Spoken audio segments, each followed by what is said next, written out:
প্রিয় শিক্ষার্থী বন্ধুরা, আশা করি সবাই ভালো আছেন, সুস্থ আছেন, নিরাপদে আছেন। আচ্ছা, আজকে আমরা ল 1, দ্য পেনাল কোড 1860, দণ্ডবিধি 1860 পড়ছি।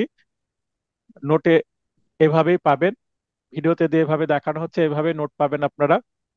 দণ্ডবিধি 1860-এর সিলেবাস, বার কাউন্সিলে যে সিলেবাসটা দেওয়া আছে, এই সিলেবাসটি থেকে আমি কিন্তু রিসার্চ করে, গবেষণা করে আপনাদের জন্য সাজেশন তৈরি করি। প্রতি বছর আমার সাজেশন থেকে মোটামুটি ভালো প্রশ্ন কমন আসে। 2023 সালে 89টি প্রশ্ন কমন ছিল আমার নোট থেকে, এবং 2024 সালে 2023 সালে 89টা, 2024 সালে তো পরীক্ষা হয়নি, এবং 2025 সালে রিসেন্টলি যে পরীক্ষাটা হয় 25 এপ্রিল, এই পরীক্ষাতে 96টা প্রশ্ন কমন ছিল আমার নোট থেকে। তো এটা আমি যেহেতু গবেষণা করছি, প্রতিনিয়ত পড়ছি, আপনাদের জন্য পরিশ্রম করছি, তাই এটা দেওয়া সম্ভব হচ্ছে। আজকে আমরা পড়ব পাঠ 2টি, প্রাথমিক বিষয়সমূহ এবং ধারা 1 থেকে 52 পৃষ্ঠাগুলো এখনো উল্লেখ করিনি, কারণ নোটটা এখনো উন্নতি করা হচ্ছে, আরো কিছু কাজ বাকি আছে। সূচিপত্র 2টা, প্রথমে মূল সূচিপত্র পাবেন, কোন সাবজেক্টটি কত পৃষ্ঠাে আছে সেটা জানার জন্য, এবং প্রতিটি সাবজেক্টের আন্ডারে আবার 7টা আলাদা সূচিপত্র পাবেন। মানে টোটাল সূচিপত্র হবে হচ্ছে 8টি, 7টা সাবজেক্টের জন্য 7টা আলাদা সূচিপত্র। এই কারণে আপনাদের সবকিছু খুঁজে পেতে সুবিধা হবে। পার্ট 1-এ আমরা প্রাথমিক বিষয়সমূহের মধ্যে বিগত বছরের বার কাউন্সিল এমসিকিউ প্রশ্ন বিশ্লেষণ আমরা দেখব। তার মধ্যে দেখেন, প্রথম যে বার কাউন্সিলের পরীক্ষা হয় 2012 সালে, এবং সর্বশেষ 2025 সালের পরীক্ষাটি হয়। টোটাল 8টি পরীক্ষা হয়েছে এমসিকিউ। তো আমি যেটা বলছিলাম, 23 সালে যে আহ, পরীক্ষাটা হয় সেখানে 89টি কমন ছিল আমার নোট থেকে, এবং এবার 24 সালে তো হয়নি, 25 সালে 96টি প্রশ্ন কমন আছে আমার নোট থেকে। এর মধ্যে সবচেয়ে গুরুত্বপূর্ণ বিষয় হচ্ছে 25 সালের এমসিকিউ পরীক্ষায় 40, 76, 107, 108, 120 410, 447 এবং 500 সম্পূর্ণ নতুন 7টি ধারা হতে প্রশ্ন এসেছে। তো দেওয়ান ভাই, যেটা বলছিলাম, যে এটা দ্বারা যেটা আমি বোঝানোর চেষ্টা করেছি, যে যারা বিগত সালের প্রশ্ন পড়ে পরীক্ষা দিতে যান তাদের জন্য এটা একটা ওয়ার্নিং। কারণ শুধুমাত্র বিগত সালের প্রশ্ন পড়ে পরীক্ষা দিতে গেলে আপনারা কমন পাবেন না। আপনাকে ধারার ভেতরের বিষয়বস্তুগুলো পড়তে হবে, বুঝতে হবে কি বোঝানো হচ্ছে, এবং সেই অনুসারে প্রশ্ন যেভাবে আসুক না কেন আপনারা পারবেন। এখন এই যে আপনাদের যদি এরকম প্রশ্ন করেন যে এই 8টি সেকশন কি আমার নোটে ছিল, হ্যাঁ, এই 8টি সেকশনও আমার নোটে ছিল। অর্থাৎ এই 8টি সেকশন আমার 23 সালের নোটেও ছিল, এবং যারা 25 সালে পরীক্ষা দিয়েছে তাদের জন্য নোটটা ছিল। আমার 24 সালেরও নোট ছিল। 24 সালের নোটটাই 25 সালে আবার কি হয়েছে, একটু এডিট করে সামান্য পরিবর্তন করা হয়েছে। অর্থাৎ 23, 24, 25 এই 3টা নোটেই এই 8টি সেকশন ছিল। তার মানে আমার সাজেশনটা ব্যর্থ হয়নি, এবং আমি বিগত সালের সেকশন থেকে বুঝতে পারি যে এর আশেপাশের কোন সেকশনটা গুরুত্বপূর্ণ। তাই আপনাদেরকে আমি একটু বেশি পড়াই। হ্যাঁ, পুনরাবৃত্তি বা রিপিটেড ধারাসমূহ। রিপিটেড ধারা মানে যেই সেকশন থেকে বারবার প্রশ্ন আসে, তার মানে এই সেকশন গুলোকে কি করে দিতে হবে, পড়ে পড়ে একেবারে মুখস্থ করে ফেলতে হবে, বুঝে বুঝে। যেমন বিন্যাস থেকে 4র্থ অধ্যায়, 4র্থ অধ্যায়ে কি আছে, জেনারেল এক্সেপশনস বলা হয়। জেনারেল এক্সেপশনস বা সাধারণ ব্যতিক্রম কোন অধ্যায়ে আছে, এই 4র্থ অধ্যায়, এটা বারবার রিপিট হয়। এবার এসেছে কোন অধ্যায়ে সর্বসাধারণের শান্তি বিরোধী অপরাধ আছে, 8ম অধ্যায়ে। এটা কিন্তু আমার নোটে ছিল। আমি বারবার ক্লাস টেস্টে এই ধরনের প্রশ্ন করিয়েছি, এবং সবচেয়ে মজার বিষয়, 25 তারিখে পরীক্ষা হয়, 24 তারিখে মানে আগের দিন আমি একটি মডেল টেস্ট নিই, অনলাইনেও নিই এবং ঢাকায় সরাসরি মডেল টেস্ট নিই, দুইটা নিয়েছিলাম। 24 তারিখ অর্থাৎ পরীক্ষার একদিন আগে যে মডেল টেস্ট নিয়েছি সেখানে আমার এই প্রশ্নটা দেওয়া ছিল। একটা অধ্যায় ভিত্তিক প্রশ্ন দিয়েছি, কোন অধ্যায় আছে ঠিক এটাই চলে আসছে। এবং আমি 2টা মডেল টেস্ট থেকে 42টা প্রশ্ন কমন ছিল, 200টা প্রশ্ন পড়ে 42টা। এছাড়া আমি সংক্ষিপ্ত আকারে সর্বশেষে 300টা এমসিকিউ দিই, তো সেখান থেকেও মোটামুটি কমন আসে। শেষের দিকে বোঝা যায় যে আসলে কোনগুলো থেকে প্রশ্ন আসতে পারে। তো এর আগে আমি সবকিছু কি করে দিয়েছি, সবার জন্য উন্মুক্ত করে দিয়েছি। এবার কিন্তু সবকিছু আর সবার জন্য উন্মুক্ত থাকছে না। আমি পরিশ্রম করছি, এবার পরিশ্রম শুধুমাত্র আমার স্টুডেন্টদের জন্য করব। কিছু ভিডিও এবং ভিডিওর সম্পূর্ণ আংশিক কিছু ভিডিও ইউটিউবে দেওয়া হবে সবার জন্য। সবাই যেন এখান থেকে দিক নির্দেশনা নিতে পারেন। আর আমার থেকে পূর্ণাঙ্গ প্রস্তুতির জন্য সাপোর্ট নিতে হলে অবশ্যই আমার সাথে যুক্ত হতে হবে। আমার নোট বা আমার নোট নিয়ে সাথে যদি অ্যাডমিশন নেন নোট পাবেন, সবকিছুই তো পাবেন। তো অনেকের কমপ্লেন থাকে যে স্যার আমরা পেমেন্ট দিয়ে ভর্তি হই কিন্তু সবাই ইউটিউবে সবকিছু পেয়ে যায়। তো এবার একটু সিরিয়াস হচ্ছি, আমি সবকিছু আর ইউটিউবে এবার দিব না। ইউটিউবে দিয়ে দিলে কিছু বিষয়ও থাকে, সেগুলো সিক্রেট নষ্ট হয়ে যায়। তো কিছু বিষয় সিক্রেট রাখবো, আমার স্টুডেন্টরা সেই ফল ভোগ করবেন। তাহলে এখানে ধারা 4, 34, 53, 67, 77, 82, 109, 141, 149, 300, 304, 307, 320, 340, 361, 378, 380, 390, 391, 396, 415, 499 এবং 503, এই সেকশনগুলো থেকে বারবার প্রশ্ন আসে। এছাড়াও বাস্তবে প্রয়োগযোগ্য কিছু ধারা আছে যেগুলো বাস্তবে কাজে লাগে, এই সেকশনগুলো থেকে মামলা হয় প্রতিনিয়ত এবং পরীক্ষা আসার মতন। এখানে আমি দিয়ে দিয়েছি, আপনারা দেখে নেবেন এগুলো, এবং নোট পেলে তো আপনারা এগুলো হাতে পাবেন প্রিন্ট অবস্থায়। তো এই যে প্রশ্ন বিশ্লেষণ করলাম, এখান থেকে কি বুঝতে পারছি, আমরা মন্তব্য কি করতে পারি? পরিচিতি ও বিন্যাস অংশ থেকে প্রশ্ন কম হয়। পূর্বে প্রায় 23টি ধারা থেকে প্রশ্ন করা হলেও আমরা দেখলাম 23টি ধারা বারবার রিপিট হয়। 2025 সালে নতুন ও বাস্তব প্রয়োগ আছে এমন ধারা থেকেও প্রশ্ন করা হয়েছে। তার মানে এখানে 8টি ধারা থেকে নতুন ভাবে প্রশ্ন আসছে, যেগুলো আমার 23 সালের, 24 সালের, 25 সালের নোটে আমার সাজেশনেও ছিল এবং আলোচনাও ছিল আমার পেনাল কোড অংশে। বর্তমানে পরীক্ষার প্রশ্নের ধরনে বেশ পরিবর্তন লক্ষ্য করা যাচ্ছে। এটা কবে থেকে? 2020 থেকে 2018 বা 2017-তে যে এমসিকিউ পরীক্ষাটা হয়, অর্থাৎ 12 থেকে 17 পর্যন্ত এই 5 বছর প্রশ্ন সহজ ছিল, রিপিটেড প্রশ্ন বারবার হতো, কিছু সেকশন পড়লে হয়। আপনি পেনাল কোড থেকে 50-60টি সেকশন পড়লেই 20 কমন পাওয়া যেত। কিন্তু এখন আপনি 200-র বেশি সেকশন পড়তে হবে। আমার এই সাজেশনে 255টি সেকশন রেখেছি আপনাদের জন্য, একটু পরে আসছি। যেমন বাক্য ইংরেজি টার্ম বা ইংরেজি বাক্য দিয়ে প্রশ্ন হচ্ছে, বিন্যাস হতে প্রশ্ন হচ্ছে, উদাহরণ হতে প্রশ্ন হচ্ছে, ব্যাখ্যা হতে প্রশ্ন হচ্ছে এবং ধারার ব্যতিক্রম হতেও প্রশ্ন হচ্ছে। সুতরাং প্রতিটি ধারার শিরোনাম শিরোনাম বাংলা এবং ইংরেজি উভয়টি উভয় পাঠ আপনাকে পড়ে রাখতে হবে। যেমন চুরি, শুধু চুরি জানলে হবে না, চুরির ইংরেজিটা কি? পেনাল কোডে চুরির ইংরেজি হচ্ছে থেফট, এই থেফটটাও আপনাকে মনে রাখতে হবে। আবার আত্মসাতের ইংলিশ হচ্ছে মিস অ্যাপ্রিপিয়েশন। মিস অ্যাপ্রিপিয়েশন অর্থাৎ বাংলা ইংলিশ উভয়টাই আপনাকে জানতে হবে। তো এই নোটে সবকিছু এখানে বাংলা ইংলিশ উভয় দেওয়া আছে। যতটুকু ইংলিশ দেওয়া জরুরি ততটুকুই দেওয়া আছে, কারণ আমি এটা বাংলা মাধ্যমের জন্য করছি। তবে আমি 2 মাস পরে আমি আরেকটি ব্যাচ এটার সাথে অ্যাড করব, যারা ইংরেজি মাধ্যমে পরীক্ষা দিবেন তাদের জন্য আমি 2 মাস পরে আরেকটি ছোট নোট দিব, তাদের হেল্প হবে। এই বাংলা নোটের সাথে তখন ইংরেজি নোটটা অ্যাড করে তারা ইংলিশ মাধ্যমে যারা পরীক্ষা দিবেন তাদের জন্য আমি একটি পরিকল্পনা মাথায় নিয়েছি, ইংলিশ এবং বাংলা উভয় মাধ্যমে কোচিং করা যাবে আমার কাছে। তবে এই মুহূর্তে শুধুমাত্র বাংলা মাধ্যমের স্টুডেন্টদের জন্য নোট তৈরি হচ্ছে এবং তারাই ক্লাস করছেন। এই গ্রুপে ইংলিশ মাধ্যমে পরীক্ষা দেবেন এরকম স্টুডেন্ট আছেন, তো তাদের জন্য আমি কাজ করছি। দেখা যাক কতটুকু আপনাদের সাপোর্ট দিতে পারি। বিষয়বস্তু, মূল বক্তব্য, বাস্তব প্রয়োগ, প্রদত্ত উদাহরণ, অর্থাৎ একটা সেকশনের আন্ডারে ইলাস্ট্রেশন আছে বা উদাহরণ আছে, তো সেগুলো আমি সংক্ষিপ্তভাবে দিয়েছি এখানে, যেগুলো দরকার সেগুলো। ব্যাখ্যা ও ব্যতিক্রম সবই স্পষ্টভাবে বুঝে বুঝে অধ্যয়ন করতে হবে, আপনাকে স্টাডি করতে হবে ভালোভাবে। এখানে পেনাল কোডে কি কি কিভাবে পড়তে হবে সব কিন্তু এই মন্তব্যের মধ্যে আমি বলে দিলাম। এবার আপনাদের পেনাল কোড 1860/18 and 60 এর সাজেশনটা কি হতে পারে? বিগত সালে প্রশ্ন বিশ্লেষণ পূর্বক পরবর্তী এমসিকিউ পরীক্ষার জন্য আপনাদের পরবর্তী এমসিকিউ পরীক্ষা নভেম্বরের শেষে বা ডিসেম্বরে বা জানুয়ারি ফেব্রুয়ারিতে যখনই হোক না কেন, নিম্নরূপ সাজেশন প্রণয়ন করা হলো আপনাদের জন্য।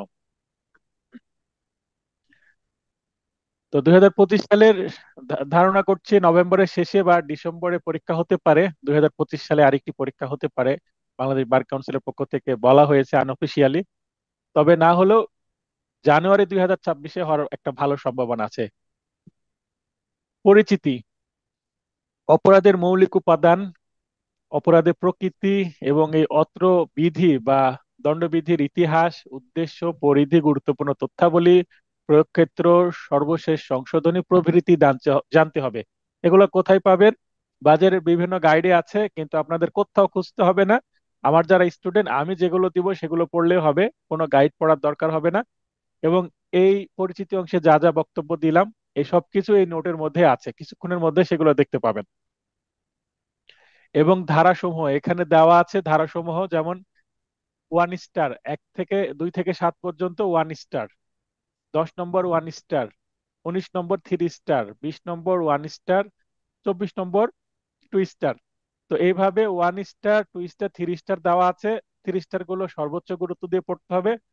এখানে মোট 255টি ধারা আমি উল্লেখ করেছি, 255টি ধারায় এখানে আলোচনা করা হয়েছে এই নোটের মধ্যে। এখন বলতে পারেন, স্যার এত পড়তে হবে, এত পড়বো কিভাবে? প্রথম বক্তব্য হচ্ছে সবই আপনাকে পড়তে হবে। কেন পড়তে হবে 255টি ধারা? 255টি ধারা পড়লে এর মধ্যে থেকে আপনি পেনাল কোডের 20টি প্রশ্নই কমন পাবেন আশা করছি আগামী বার কাউন্সিল এমসিকিউ পরীক্ষায়। এবং এটা পড়লে আপনার রিটেনের প্রবলেমেটিক প্রশ্ন আসে, রিটেনের প্রবলেমেটিক প্রশ্নের জন্য আপনি এগিয়ে থাকবেন। অর্থাৎ রিটেনের 80% পড়া আপনার পেনাল কোড থেকে হয়ে যাবে। তাহলে পেনাল কোডের এমসিকিউ এর প্রশ্ন কমন পাচ্ছেন। এমসিকিউ 20-এর মধ্যে অ্যাটলিস্ট, খুব খারাপও যদি হয়, 15 তো কমন পেয়ে যাবেন, মানে পারবেন উত্তর করতে এগুলো পড়লে, প্রশ্ন যতই কঠিন হোক না কেন। এবং এভারেজ বা সহজ হলে তো 20-এ 20ই পাবেন। তাহলে এমসিকিউ আপনি এগিয়ে গেলেন। আর লিখিতর জন্য আপনি 80% এগিয়ে থাকবেন। লিখিত এমসিকিউ এ জানা তথ্যগুলো লিখিততে কিভাবে কনভার্ট করবেন সেটা আমি এই লিখিত ব্যাচে তো বুঝিয়ে দিব। তাহলে এমসিকিউ আপনি এই ধারার মূল বক্তব্যগুলো জেনে নিলে সেগুলোই তো আপনাকে লিখতে হবে। ধারাতে কি বলা আছে, আইনই তো আপনাকে লিখতে হবে, আইনের বাইরে তো আর কোনো কিছু আসবে না। এবং এমসিকিউ এর যে সিলেবাস, পেনাল কোডের 20 নম্বরের জন্য এবং রিটেনের সিলেবাস একই, সেম সিলেবাস থেকে প্রশ্ন আসে। অতএব আমি এমসিকিউ যদি আপনাদেরকে একটু বেশি পড়িয়ে দিই, বেশি সেকশন পড়িয়ে দিই, এমসিকিউ রিটেন ইভেন ভাইভাতেও আপনি এগিয়ে থাকলেন। এবং বাস্তবে গেলে তো পেনাল কোড থেকে আপনার অনেক মামলা আসবে, তখন আপনাকে তো বুঝতে হবে, একটা সমস্যা আসবে, সেটা বুঝে এটা কোন সেকশনে আপনাকে মামলা ফাইলিং করতে হবে, ড্রাফটিং করতে হবে কোন সেকশনে, এগুলো তো বুঝতে হবে। সেগুলো আমি আবার রিটেন কোর্সে শেখাবো। এবং যারা এবার আমার স্টুডেন্ট পরীক্ষা দিল, রিটেন পরীক্ষা দিল, তারা পাশ করে অ্যাডভোকেট হলে নেক্সট তাদের জন্য ভাইভা ব্যাচ চালু হবে। এবং ভাইভাতে পাশ করার পর অ্যাডভোকেট হলে আমি অ্যাটলিস্ট 2-3 মাসের একটা ট্রেনিং সেশনের ব্যবস্থা করে দেব তাদের, যারা নিয়মিত কোর্টে যাননি, অনিয়মিত কোর্টে গিয়েছেন, কোর্টের অনেক কিছু বোঝেন না। তো ডায়েরি ফরওয়ার্ড থেকে শুরু করে অনেক কিছুই হাতে কলমে শিখিয়ে দেবো 2-3 মাসে। মানে ট্রেনিং কোর্সও আমি করানোর পরিকল্পনা করছি। এটা কেন? এমসিকিউ, রিটেন, ভাইভা এবং কোর্ট প্র্যাকটিস সবকিছুই আমি একটা সুনির্দিষ্ট নির্দেশনার মাধ্যমে নিয়ে আসছি। এবং এই পথ অনুসরণ করলে খুব ভালোভাবে একজন সফল আইনজীবী হতে পারবেন, লার্নেড অ্যাডভোকেট হতে পারবেন। এরপরে আমরা পেনাল কোডের মূল জায়গায় প্রবেশ করছি, বিন্যাস এক। বিন্যাস একে কি আছে? পেনাল কোডের সূচিপত্রটা আমি তুলে দিয়েছি আমার স্টাইলে। এই সূচিপত্র কেন লাগবে?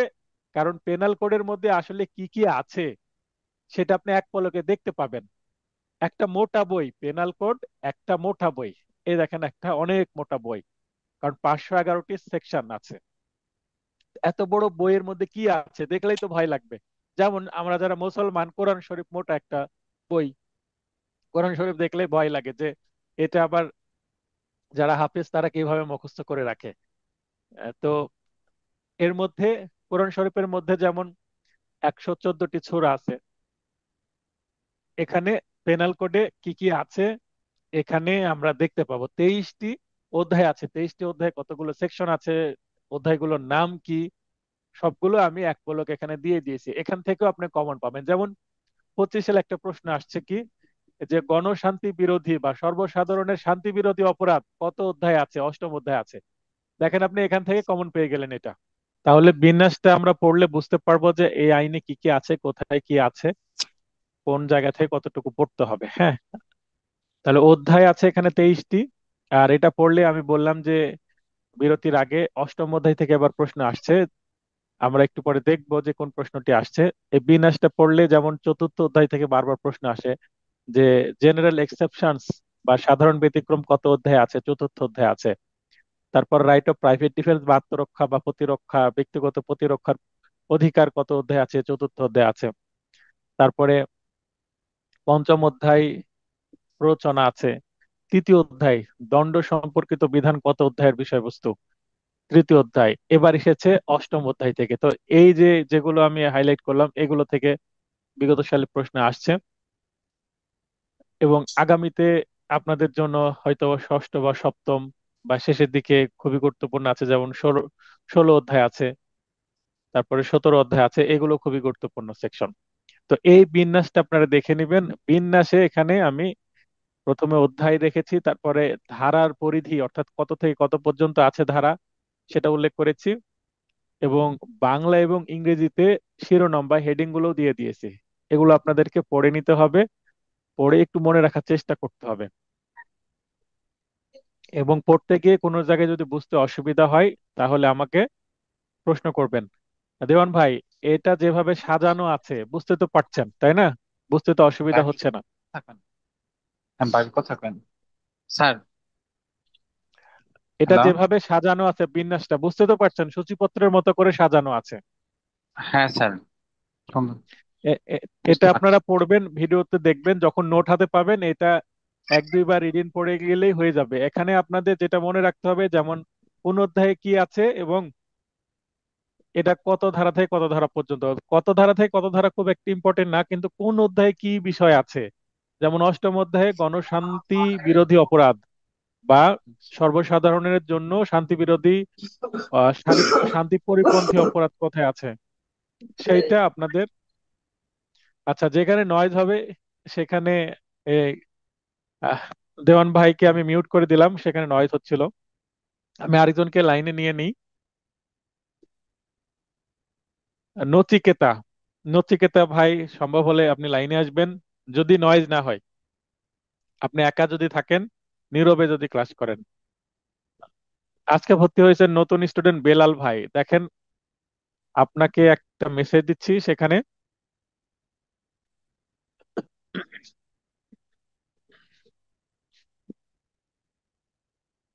আচ্ছা, ফারুকুজ্জামান, আপনাদেরকে আমি প্রথম ক্লাসে শিখালাম কিভাবে মাইক অন করতে হবে। বামে নিচে দেখেন মাইক আঁকানো আছে, মিউট আনমিউট, এই লেখাগুলোকে টাচ করলে আপনার মাইকটা অন হয়ে যাবে।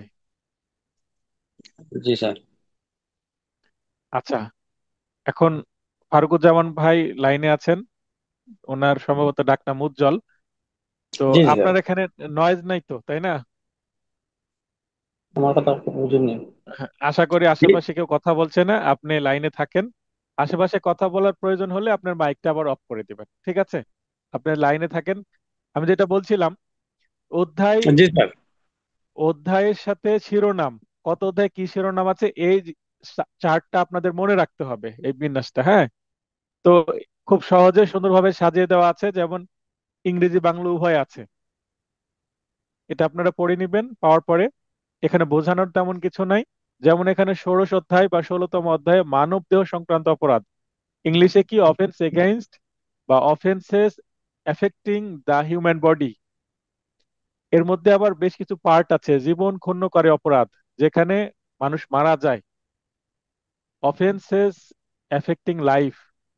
তারপরে মিসক্যারিয়েজ মানে গর্ভপাত, তারপরে হার্ট মানে আঘাত, তারপরে রেস্ট্রেন্ট বাধা দেওয়া, কনফাইনমেন্ট আটক রাখা, ফোর্স বল প্রয়োগ, অ্যাসল্ট আক্রমণ, kidnapping abduction, slavery, force labour, এগুলো আছে। তারপরে রেপ, থেফট, এগুলো মনে রাখতে হবে আপনার। থেফট শুরু হয়ে গেল এখানে।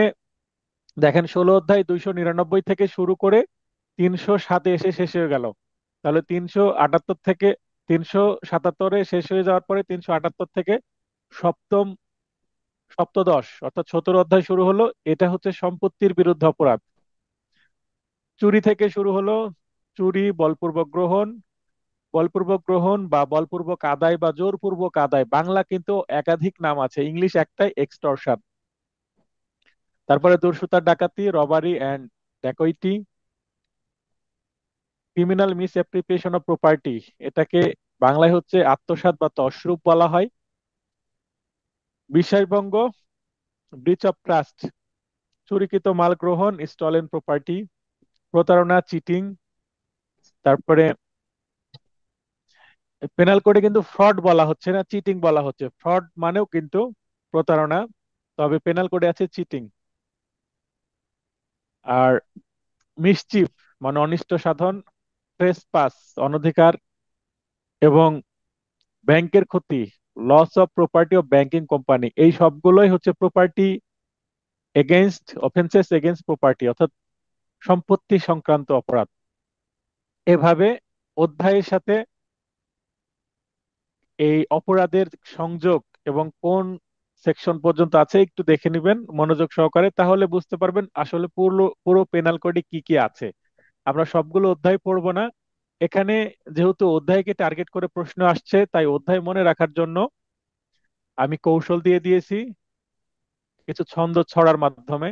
যেমন দ্বিতীয়তে আছে সাধারণ ব্যাখ্যা, তৃতীয়তে দণ্ড বা পানিশমেন্ট। দণ্ডের ইংরেজি কি? পানিশমেন্ট, তাই নয় কি?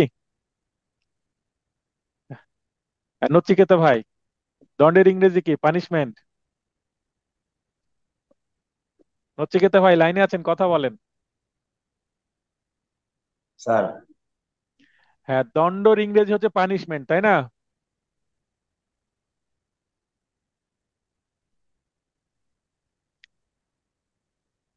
আচ্ছা, দেওয়ান ভাইকে আবার লাইন আসার সুযোগ দিলাম, উনি একটু রেসপন্স করছিলেন।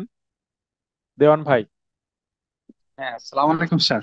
হ্যাঁ, ওয়ালাইকুম আসসালাম। যখন আশেপাশে কেউ কথা বলবে নিজেকে মিউট করে দিবেন, হ্যাঁ? আচ্ছা, আচ্ছা। ঠিক আছে স্যার। আচ্ছা, আমার বড় ভাই দণ্ড। আসছে তো কোর্ট থেকে। হ্যাঁ, আচ্ছা ঠিক আছে। আর দণ্ডর ইংরেজি হচ্ছে পানিশমেন্ট, তাই না? হ্যাঁ স্যার, পানিশমেন্ট। যেহেতু এই অধ্যায়কে টার্গেট করে প্রশ্ন আসছে, তাই আপনাদের মনে রাখার জন্য আমি এখানে কবিতাও দিয়ে দিয়েছি। হ্যাঁ, ছড়া। দ্বিতীয়তে সাধারণ ব্যাখ্যা, তৃতীয়তে দণ্ড বা পানিশমেন্ট, চতুর্থতে সাধারণ ব্যতিক্রম যেটা বারবার আসে, আর পঞ্চমে প্ররোচনা বা অ্যাবেটমেন্ট। প্ররোচনার ইংরেজি হচ্ছে অ্যাবেটমেন্ট, তাহলে পানিশমেন্ট, অ্যাবেটমেন্ট, দেখেন অন্ত মিল আছে, এভাবে মনে রাখতে হবে। তারপরে ষষ্ঠতে রাষ্ট্রদ্রোহ, সপ্তমে সশস্ত্র বাহিনী। সশস্ত্র বাহিনী, অষ্টমে গণশান্তি যেটা এবার এসেছে, নবমে সরকারি কর্মচারী। বাহিনী, সরকারি কর্মচারী, কিছুটা মিল রাখার চেষ্টা করেছি। একাদশে মিথ্যা সাক্ষ্যদান, ষোড়শে জীবনের ক্ষতি, সপ্তদশে সম্পত্তি লুট, অষ্টদশে জাল জালিয়াতি, ক্ষতি জালিয়াতি, এভাবে মনে রাখতে হবে। বিংশে অর্থাৎ 20তম অধ্যায় বিবাহ, একাবিংশে মানহানি, বিবাহ করলে একটু মানহানি হয়। দ্বাবিংশে ভীতি প্রদর্শন, ত্রয়োবিংশে মানে 23তম অধ্যায়ে উদ্যোগের হাতছানি।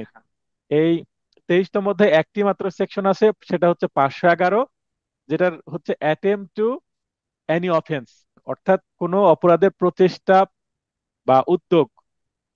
তো এটা আমি আপনাদেরকে এখানে কয়টা দিলাম? চার, চার চার 16, 16টি, 23টার মধ্যে 16টি খুবই গুরুত্বপূর্ণ অধ্যায় মনে রাখার কৌশল দিয়ে দিলাম, আশা করি এখান থেকে কমন পেয়ে যাবেন।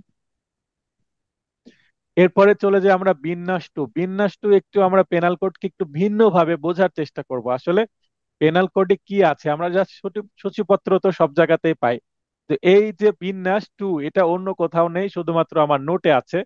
বিন্যাস টু থেকে আমরা কি শিখতে পারি, এটা আমরা দেখবো এবার। পেনাল কোডকে আমরা প্রধানত দুইটা সেক্টরে, দুইটা আলাদা ভাবে ভাগ করতে পারি। একটা অসংহত অপরাধ বা ইনচয়েড ক্রাইম।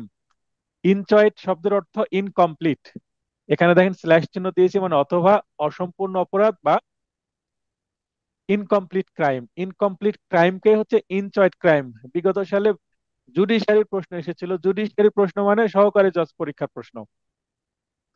তো জুডিশিয়ারির প্রশ্নে কিন্তু এসেছিল যে ইনচয়েড ক্রাইম কোনটি। তো এটা আসার পরে আমি এই বিন্যাসটা তৈরি করেছি বোঝার জন্য। তো এই পাশে বাম পাশে ইনচয়েড ক্রাইম গুলো আমরা দেখে নিই কি কি। মূলত তিনটা ইনচয়েড ক্রাইম আছে পেনাল কোডে। একটা হচ্ছে প্ররোচনা বা অ্যাবেটমেন্ট। অ্যাবেটমেন্ট 107-এ অ্যাবেটমেন্টের কথা আছে, সংজ্ঞায় দেওয়া আছে। 305-এ, 305-এ হচ্ছে কাউকে আত্মহত্যায় প্ররোচনার বিষয়ে বলা আছে। 306-এও তাই আছে। এখানে শিশু এবং প্রাপ্তবয়স্ক ব্যক্তিকে আত্মহত্যায় প্ররোচনা করা, তো এগুলো এখানে দেওয়া আছে। ষড়যন্ত্র বা কনস্পাইরেসি 120-এ তে আছে। প্রচেষ্টা বা অ্যাটেম্পট এখানে 307-এ অ্যাটেম্পট টু মার্ডার, খুনের প্রচেষ্টা 308-এ আছে। এখানেও attempt to murder, attempt to 308-এ হচ্ছে attempt to commit culpable homicide, অর্থাৎ নিন্দনীয় নরহত্যা প্রচেষ্টা। 309-এ আছে হচ্ছে অ্যাটেম্পট টু কমিট সুইসাইড, আত্মহত্যা প্রচেষ্টা। 393 আছে অ্যাটেম্পট টু রবারি, অর্থাৎ দস্যুতার প্রচেষ্টা। 398 আছে আপনার ডাকাতির প্রচেষ্টা। আর হচ্ছে 511-তে আছে প্রথমে যেটা বলে দিলাম, যে কোনো অপরাধ করার প্রচেষ্টা। তো এই সেকশন গুলোতে আমরা ইনচয়েড ক্রাইম সম্পর্কে জানতে পারি। ইনচয়েড ক্রাইমটা কি সংক্ষিপ্ত ভাবে যদি বলি, কোনো কাজ করার চেষ্টা করলাম কিন্তু কাজটা এখনো কমপ্লিট হয়নি। অর্থাৎ প্ররোচনা দিলাম, আমি একজনকে বললাম, এ বি কে বলল যে সি কে খুন করতে হবে। হ্যাঁ, মনে করেন যে এখানে এক লাল কলম দেখা যাচ্ছে আমার হাতে ভাই। হ্যাঁ, দেখা যাচ্ছে। তো লাল কলম বলল যে এই এই কলমটাকে, বা এখানে আমি আর একটা পেন্সিল নিলাম, এই পেন্সিলকে বলছে লাল কলম যে তুমি যে একজন ব্যক্তিকে হত্যা করো। এখন এই পেন্সিল যদি বলে যে না আমি হত্যা করব না, রাজি না হয়, তারপরেও এই লাল কলমের কি খুনে প্ররোচনা দেওয়ার জন্য কি হবে, অপরাধ হবে। তার মানে জাস্ট প্ররোচনা দেওয়াটাই অপরাধ, কাজটি হোক বা না হোক, অপরাধটি সংগঠিত হোক বা না হোক। তাহলে অপরাধ কিন্তু কমপ্লিট হয়নি, ইনকমপ্লিট অবস্থায় আছে, তাই এগুলোকে কি বলা হয়, ইনচয়েড ক্রাইম। ষড়যন্ত্র তাই, ষড়যন্ত্র করা হলো কিন্তু ষড়যন্ত্র অনুসারে কাজ হলো না, কিন্তু ষড়যন্ত্র করাটাই কিন্তু অপরাধ হবে। এই ষড়যন্ত্র অবশ্যই রাষ্ট্রের বিরুদ্ধে ষড়যন্ত্র হতে হবে, সেক্ষেত্রেই সেটা কনস্পিরেসি হবে। এবং 25টা বিষয়ে মনে করেন একজনকে গুলি করা হলো হত্যার উদ্দেশ্যে, কিন্তু গুলিটা লক্ষ্যভেদ হলো, লাগলো না, কিন্তু গুলি তো করা হয়েছে, তার মানে 307 ধারায় অপরাধী হয়েছে। আমি কি বোঝাতে পারলাম ইনচয়েড ক্রাইম কি? হ্যাঁ স্যার, বুঝতে। আচ্ছা, অন্যদের কারো প্রবলেম আছে ইনচয়েড ক্রাইম বুঝতে? দেওয়ান ভাই, লাইনে চলে আসেন। অন্যরা কেউ লাইনে আসতে চাইলে হাত উত্তোলন করবেন। রেজ হ্যান্ড অপশন আছে রিয়াকশন বা রিয়াক্ট বাটনের মধ্যে। হ্যাঁ, তো ইনচয়েড ক্রাইম আশা করি বুঝতে পারলেন। এবার সংহত বা চয়েড ক্রাইম বা সম্পূর্ণ অপরাধ বা কমপ্লিট ক্রাইম কি, এই ডান পাশে আমরা দেখব। একটু আগে আমরা সূচিপত্রের মধ্যে যেগুলো দেখেছি সেগুলো এখানে আছে। রাষ্ট্রবিরোধী অপরাধ, বাহিনী সংক্রান্ত অপরাধ, শান্তি বিরোধী অপরাধ, সরকারি কর্মচারী সংক্রান্ত অপরাধ, এগুলো সব পেনাল কোডে আছে এবং এগুলো হচ্ছে কমপ্লিট ক্রাইম। নির্বাচন সংক্রান্ত অপরাধ, নির্বাচন সংক্রান্ত অপরাধ আপনার 23 সালে একটি মাত্র প্রশ্ন আসছিল 171 সেকশন থেকে। তো এবার কিন্তু নির্বাচনটা খুবই হাইলাইটেড একটা টপিক, আশা করছি নির্বাচন থেকে প্রশ্ন আসতে পারে। আপনাদের সম্ভবত 5টি বা 6টি সেকশন রেখেছি নির্বাচন সংক্রান্ত অপরাধ থেকে। সরকারি কর্মচারীর ক্ষমতা অবমাননা, মিথ্যা সাক্ষ্যদান খুবই ইম্পর্টেন্ট সেকশন, এখান থেকে ইম্পর্টেন্ট একটা অধ্যায়, এখান থেকে প্রশ্ন আসে। মুদ্রা স্ট্যাম্প সংক্রান্ত অপরাধ এখান থেকে প্রশ্ন আসে না, কিন্তু খুবই ইম্পর্টেন্ট, আসতে পারে। ওজন মাপকাঠি সংক্রান্ত অপরাধ, আমরা ভোক্তা অধিকারের কিছু ভিডিও দেখি, ম্যাজিস্ট্রেটরা জরিমানা করছেন, রেট দিচ্ছেন। তো এই কারণেই এটা হয়তো বা প্রশ্ন দু একটা আসতে পারে, কিছু ইম্পর্টেন্ট সেকশন এখানে রেখেছি। জনস্বাস্থ্য নিরাপত্তা সংক্রান্ত অপরাধ, এটাও ভোক্তা অধিকার সংক্রান্ত বিষয়। ধর্ম সংক্রান্ত অপরাধ, এইটা আমাদের সিলেবাসে নাই, ধর্ম সংক্রান্ত অপরাধের অধ্যায় থেকে কোনো সেকশন আমি পড়াবো না। মানবদেহ সংক্রান্ত অপরাধ, এখান থেকে মানবদেহ সংক্রান্ত অপরাধ আবার কয়েক ধরনের আছে: জীবন খূর্ণকারী, গর্ভপাত, তারপরে আঘাত, বৈধ বাধা বা অপরাধ, অবৈধ বাধা বা অবরোধ, আটক রাখা, বল প্রয়োগ বা আক্রমণ, মনুষ্যহরণ, অপহরণ, দাসত্ব, শ্রমে বাধ্য, নারী ধর্ষণ, অস্বাভাবিক অপরাধ। এগুলো মানব দেহ সংক্রান্ত অপরাধ। 16 অধ্যায়। 17 অধ্যায় আছে সম্পত্তির বিরুদ্ধে অপরাধ। এখানে দেখতে পাবো চুরি, বলপূর্বক গ্রহণ বা জোরপূর্বক গ্রহণ বা আদায়, দস্যুতা, ডাকাতি, সম্পত্তি আত্মসাৎ, বিশ্বাসভঙ্গ, চুরিকৃত মাল গ্রহণ, প্রতারণা, অনিষ্ট, অনধিকার প্রবেশ, ব্যাংকের ক্ষতি। এগুলো আমরা পাবো 17তম অধ্যায়ে। এরপরে জালিয়াতি বা জালকরণ, জালিয়াতি ও জালকরণ বা মিথ্যা দলিল প্রণয়ন, এগুলো চাকরি চুক্তি ভঙ্গ, বিবাহ সংক্রান্ত অপরাধ, মানহানি, এবং শেষে ভীতি প্রদর্শন, অপমান ও বিরক্তিকরণ। এগুলো আমরা দেখতে পাবো কমপ্লিট ক্রাইমের মধ্যে বা সংহত অপরাধের মধ্যে। এরপরে পেনাল কোড সংক্রান্ত কিছু পরিচিতি আমরা দেখে নেব। পরিচিতি অংশ থেকেও বিগত সালে প্রশ্ন আসে, তাই আমাদের এখানে কিছু পড়তে হবে। যেমন ভারতীয় উপমহাদেশে আইন কমিশন গঠিত হয় 1834 সালে, এই সালটা মনে রাখতে হবে। আইন কমিশনের চেয়ারম্যান বা সভাপতি ছিলেন থমাস ব্যাবিংটন ম্যাকুলে বা ম্যাকুলিন, ইংলিশ হচ্ছে লর্ড ম্যাকুলি। আর আইন কমিশনের অন্য 3জন কমিশনার, অর্থাৎ 4জন ছিলেন, তার মধ্যে কমিশনার 3জন এবং যিনি সভাপতি বা চেয়ারম্যান ছিলেন তিনি সহ 4জন: জি.ডব্লিউ অ্যান্ডারসন, এফ মিলেট এবং জে এম ম্যাকলিড।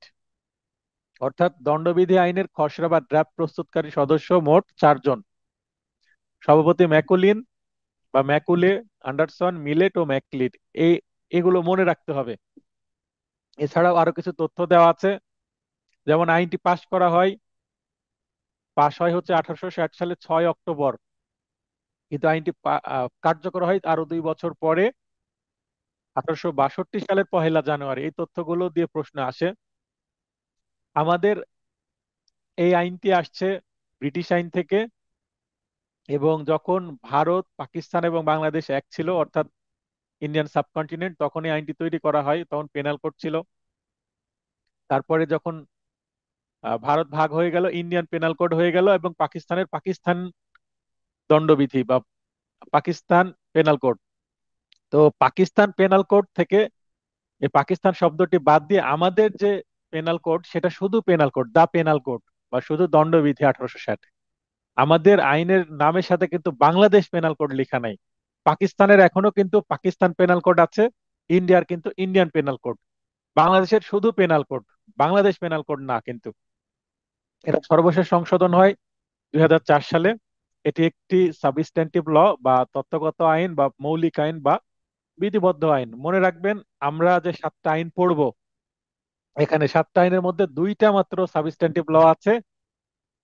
ক্রিমিনাল সেকশনে আছে হচ্ছে দণ্ডবিধি বা পেনাল কোড, এবং সিভিলের ক্ষেত্রে হচ্ছে এসআর অ্যাক্ট বা স্পেসিফিক রিলিফ অ্যাক্ট বা সুনির্দিষ্ট প্রতিকার আইন। তাহলে সুনির্দিষ্ট প্রতিকার আইন এবং দণ্ডবিধি, এই 2টা আইনই হচ্ছে সাবস্ট্যান্টিভ ল বা মৌলিক ল, আর বাদ বাকি সবগুলোই হচ্ছে পদ্ধতিগত আইন বা প্রসিডিউরাল ল। একটি বিধিবদ্ধ আইনের রেস্ট্রোস্পেক্টিভ ইফেক্ট, অর্থাৎ অতীত প্রয়োগ বা প্রযোজ্যতা নেই, মানে এই আইনটা অতীত থেকে প্রযোজ্যতা নাই।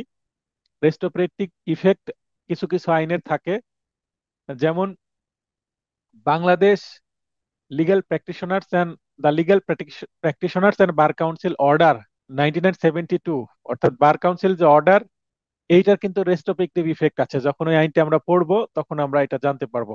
আমরা ল 2, অর্থাৎ 2 নম্বর আইনে যে ওই সাবজেক্টটি পড়বো। আইনটা তৈরি হয়েছে পরে, কিন্তু কার্যকর দেখানো হয়েছে আগে। একটা মাত্র আইন আছে এই 7টা আইনের মধ্যে সিলেবাসভুক্ত, এই বার কাউন্সিল আইনটা, যার রেস্ট্রোস্পেক্টিভ বা অতীত থেকে প্রয়োগ আছে, মানে জন্ম হয়েছে পরে, কার্যকর আগে। বাসেদ মাহমুদ সিদ্দিক, আপনি সম্ভব হলে লাইনে আসবেন রেসপন্স করার জন্য, যে আপনারা বুঝতে পারছেন কিনা। আর যারা বুঝতে পারছেন না, হাত উত্তোলন করবেন। হাত উত্তোলন করতে হয় কিভাবে? নিচে দেখেন রিয়াকশন বা রিয়াক্ট বাটন আছে। রিয়াক্টের বা রিয়াকশনের মধ্যে প্রবেশ করলে রেজ হ্যান্ড বলে অপশন আসবে, সেখানে টাচ করলে কিন্তু আমি বুঝতে পারবো আপনি হাত উত্তোলন করেছেন। আচ্ছা, বাসেদ মাহমুদ ভাই ভালো আছেন? আপনার আপনার মাইক অন হয়েছিল, আবার অফ হয়ে গেছে, আবার অন করেন। হ্যাঁ, অন জি জি হয়েছে। স্যার। আর টাচ করার দরকার নেই। ভালো আলহামদুলিল্লাহ আছেন ভালো আপনি? আছি। জি আচ্ছা, স্যার, আলহামদুলিল্লাহ ভালো আছি। ক্লাস বুঝতে পারছেন? না, আমি বাইরে ছিলাম তো, এইমাত্র জয়েন করেছি, আসলে একটা কাজে ছিলাম এতক্ষণ। না। আচ্ছা, এখন থেকে বোঝার চেষ্টা করেন। যদি কোনো জায়গায় ঠিক আছে। সমস্যা হয় প্রশ্ন ওকে। করবেন, ঠিক আছে? ঠিক তো আছে আমি স্যার। বোঝাচ্ছিলাম যে এই দণ্ডবিধি হচ্ছে একটি তত্ত্বগত আইন বা মৌলিক বা সাবস্ট্যান্টিভ ল। আরো একটি তত্ত্বগত আইন আছে, সেটা হচ্ছে এসআর এক বা সুনির্দিষ্ট প্রতিকার আইন। এই দুইটি মাত্র তত্ত্বগত আইন আছে এই 7টি আইনের মধ্যে। বার কাউন্সিলের সিলেবাসভুক্ত 7টি আইন আছে, এই মাত্র দুইটি তত্ত্বগত, আর বাকি 5টি হচ্ছে পদ্ধতিগত আইন। একটু নোট করে নেবেন আপনারা খাতায়। আপনারা খাতা কলম নিয়ে বসবেন, এরপরে বাকিগুলো আপনারা পড়ে নেবেন। এখানে ল্যাটিন একটি ম্যাগজিম আমি পড়বো, অ্যাক্টাস নন ফ্যাসিট রিয়াম নেসি মেন সিট্রিয়া। এর উপর অপরাধ বিজ্ঞান প্রতিষ্ঠিত। এর অর্থ হচ্ছে অপরাধমূলক কাজের সাথে যদি দোষী মন যুক্ত না থাকে তবে তা অপরাধ হিসেবে গণ্য হবে না। অর্থাৎ মেন শ্রিয়া যদি না থাকে, তাহলে অপরাধের 4টি মৌলিক উপাদান হলো, 1 নম্বর উপাদান হচ্ছে হিউম্যান বিইং, মানে অপরাধটির সাথে জড়িত থাকতে হবে মানুষকে, অর্থাৎ অপরাধী মানুষ হতে হবে। প্রত্যক্ষ বা পরোক্ষভাবে মানুষটি নিজে কাজ করুক বা কারো মাধ্যমে কাজ করুক, অন্য মানুষকে দিয়ে কাজ করুক বা কোনো যন্ত্র দিয়ে কাজ করুক বা কোনো রোবটকে দিয়ে কাজ করুক বা কোনো পশুকে দিয়ে কাজ করুক, তাহলে প্রত্যক্ষ বা পরোক্ষভাবে কোনো মানুষ কর্তৃক কৃত কার্য বা কার্যবিরতি অপরাধ হবে। মানুষ ছাড়া অন্য কোনো পশু, বনের পশু একটা যদি মানুষকে মেরে ফেলে তাহলে এটা অপরাধ হবে না। কিন্তু ওই পশুটা যদি আবার মানুষ নিয়ন্ত্রণ করে, অর্থাৎ পরোক্ষভাবে যদি মানুষ কোনো পশুকে দিয়ে আরেকটা পশু মানুষকে যদি মেরে ফেলে, তাহলে এটা কিন্তু অপরাধ হবে। তাহলে কেবলমাত্র মানুষ কর্তৃক অপরাধ সংগঠিত হয়, পশু বা রোবট কর্তৃক অপরাধ সংগঠিত হয় না। কোনো রোবট যদি অপরাধ করে তাহলে রোবটের মালিককে ধরতে হবে। অপরাধী বা দোষী বা দুষ্টু মন, মিনস রিয়া, ল্যাটিন টার্ম হচ্ছে মিনস রিয়া, এর ইংরেজি হচ্ছে গিলটি মাইন্ড। গিলটি মাইন্ড না থাকলে সেটা অপরাধ হবে না। তাহলে অপরাধ সংগঠনের জন্য দোষী মন থাকা আবশ্যক। অপরাধমূলক কার্য বা কার্যবিরতি থাকতে হবে, একটা ক্রিয়া বা ক্রিমিনাল অ্যাক্ট অর অমিশন। কোনো কাজ করতে হবে অথবা কোনো যে কাজটি করার দায়িত্ব সে কাজ থেকে বিরত থাকতে হবে, যে কোনো একটি করতে হবে। অর্থাৎ এই কোনো কাজ করা বা কাজ করা থেকে বিরত থাকার মাধ্যমে কিন্তু অপরাধ করতে হবে। এবং সর্বশেষ হচ্ছে ক্ষতি। আমি একটা কাজ করলাম, কারো না কারো ক্ষতি হতে হবে। এক বা একাধিক ব্যক্তির অপরাধমূলক কার্য বা কার্যবিরতির মাধ্যমে অপর এক বা একাধিক ব্যক্তির দেহ, মন, সুনাম অথবা সম্পত্তির ক্ষতি হবে যদি হয়ে থাকে, এবং এই 4টা বিষয় যুক্ত হয়ে অপরাধ সংগঠিত হয়।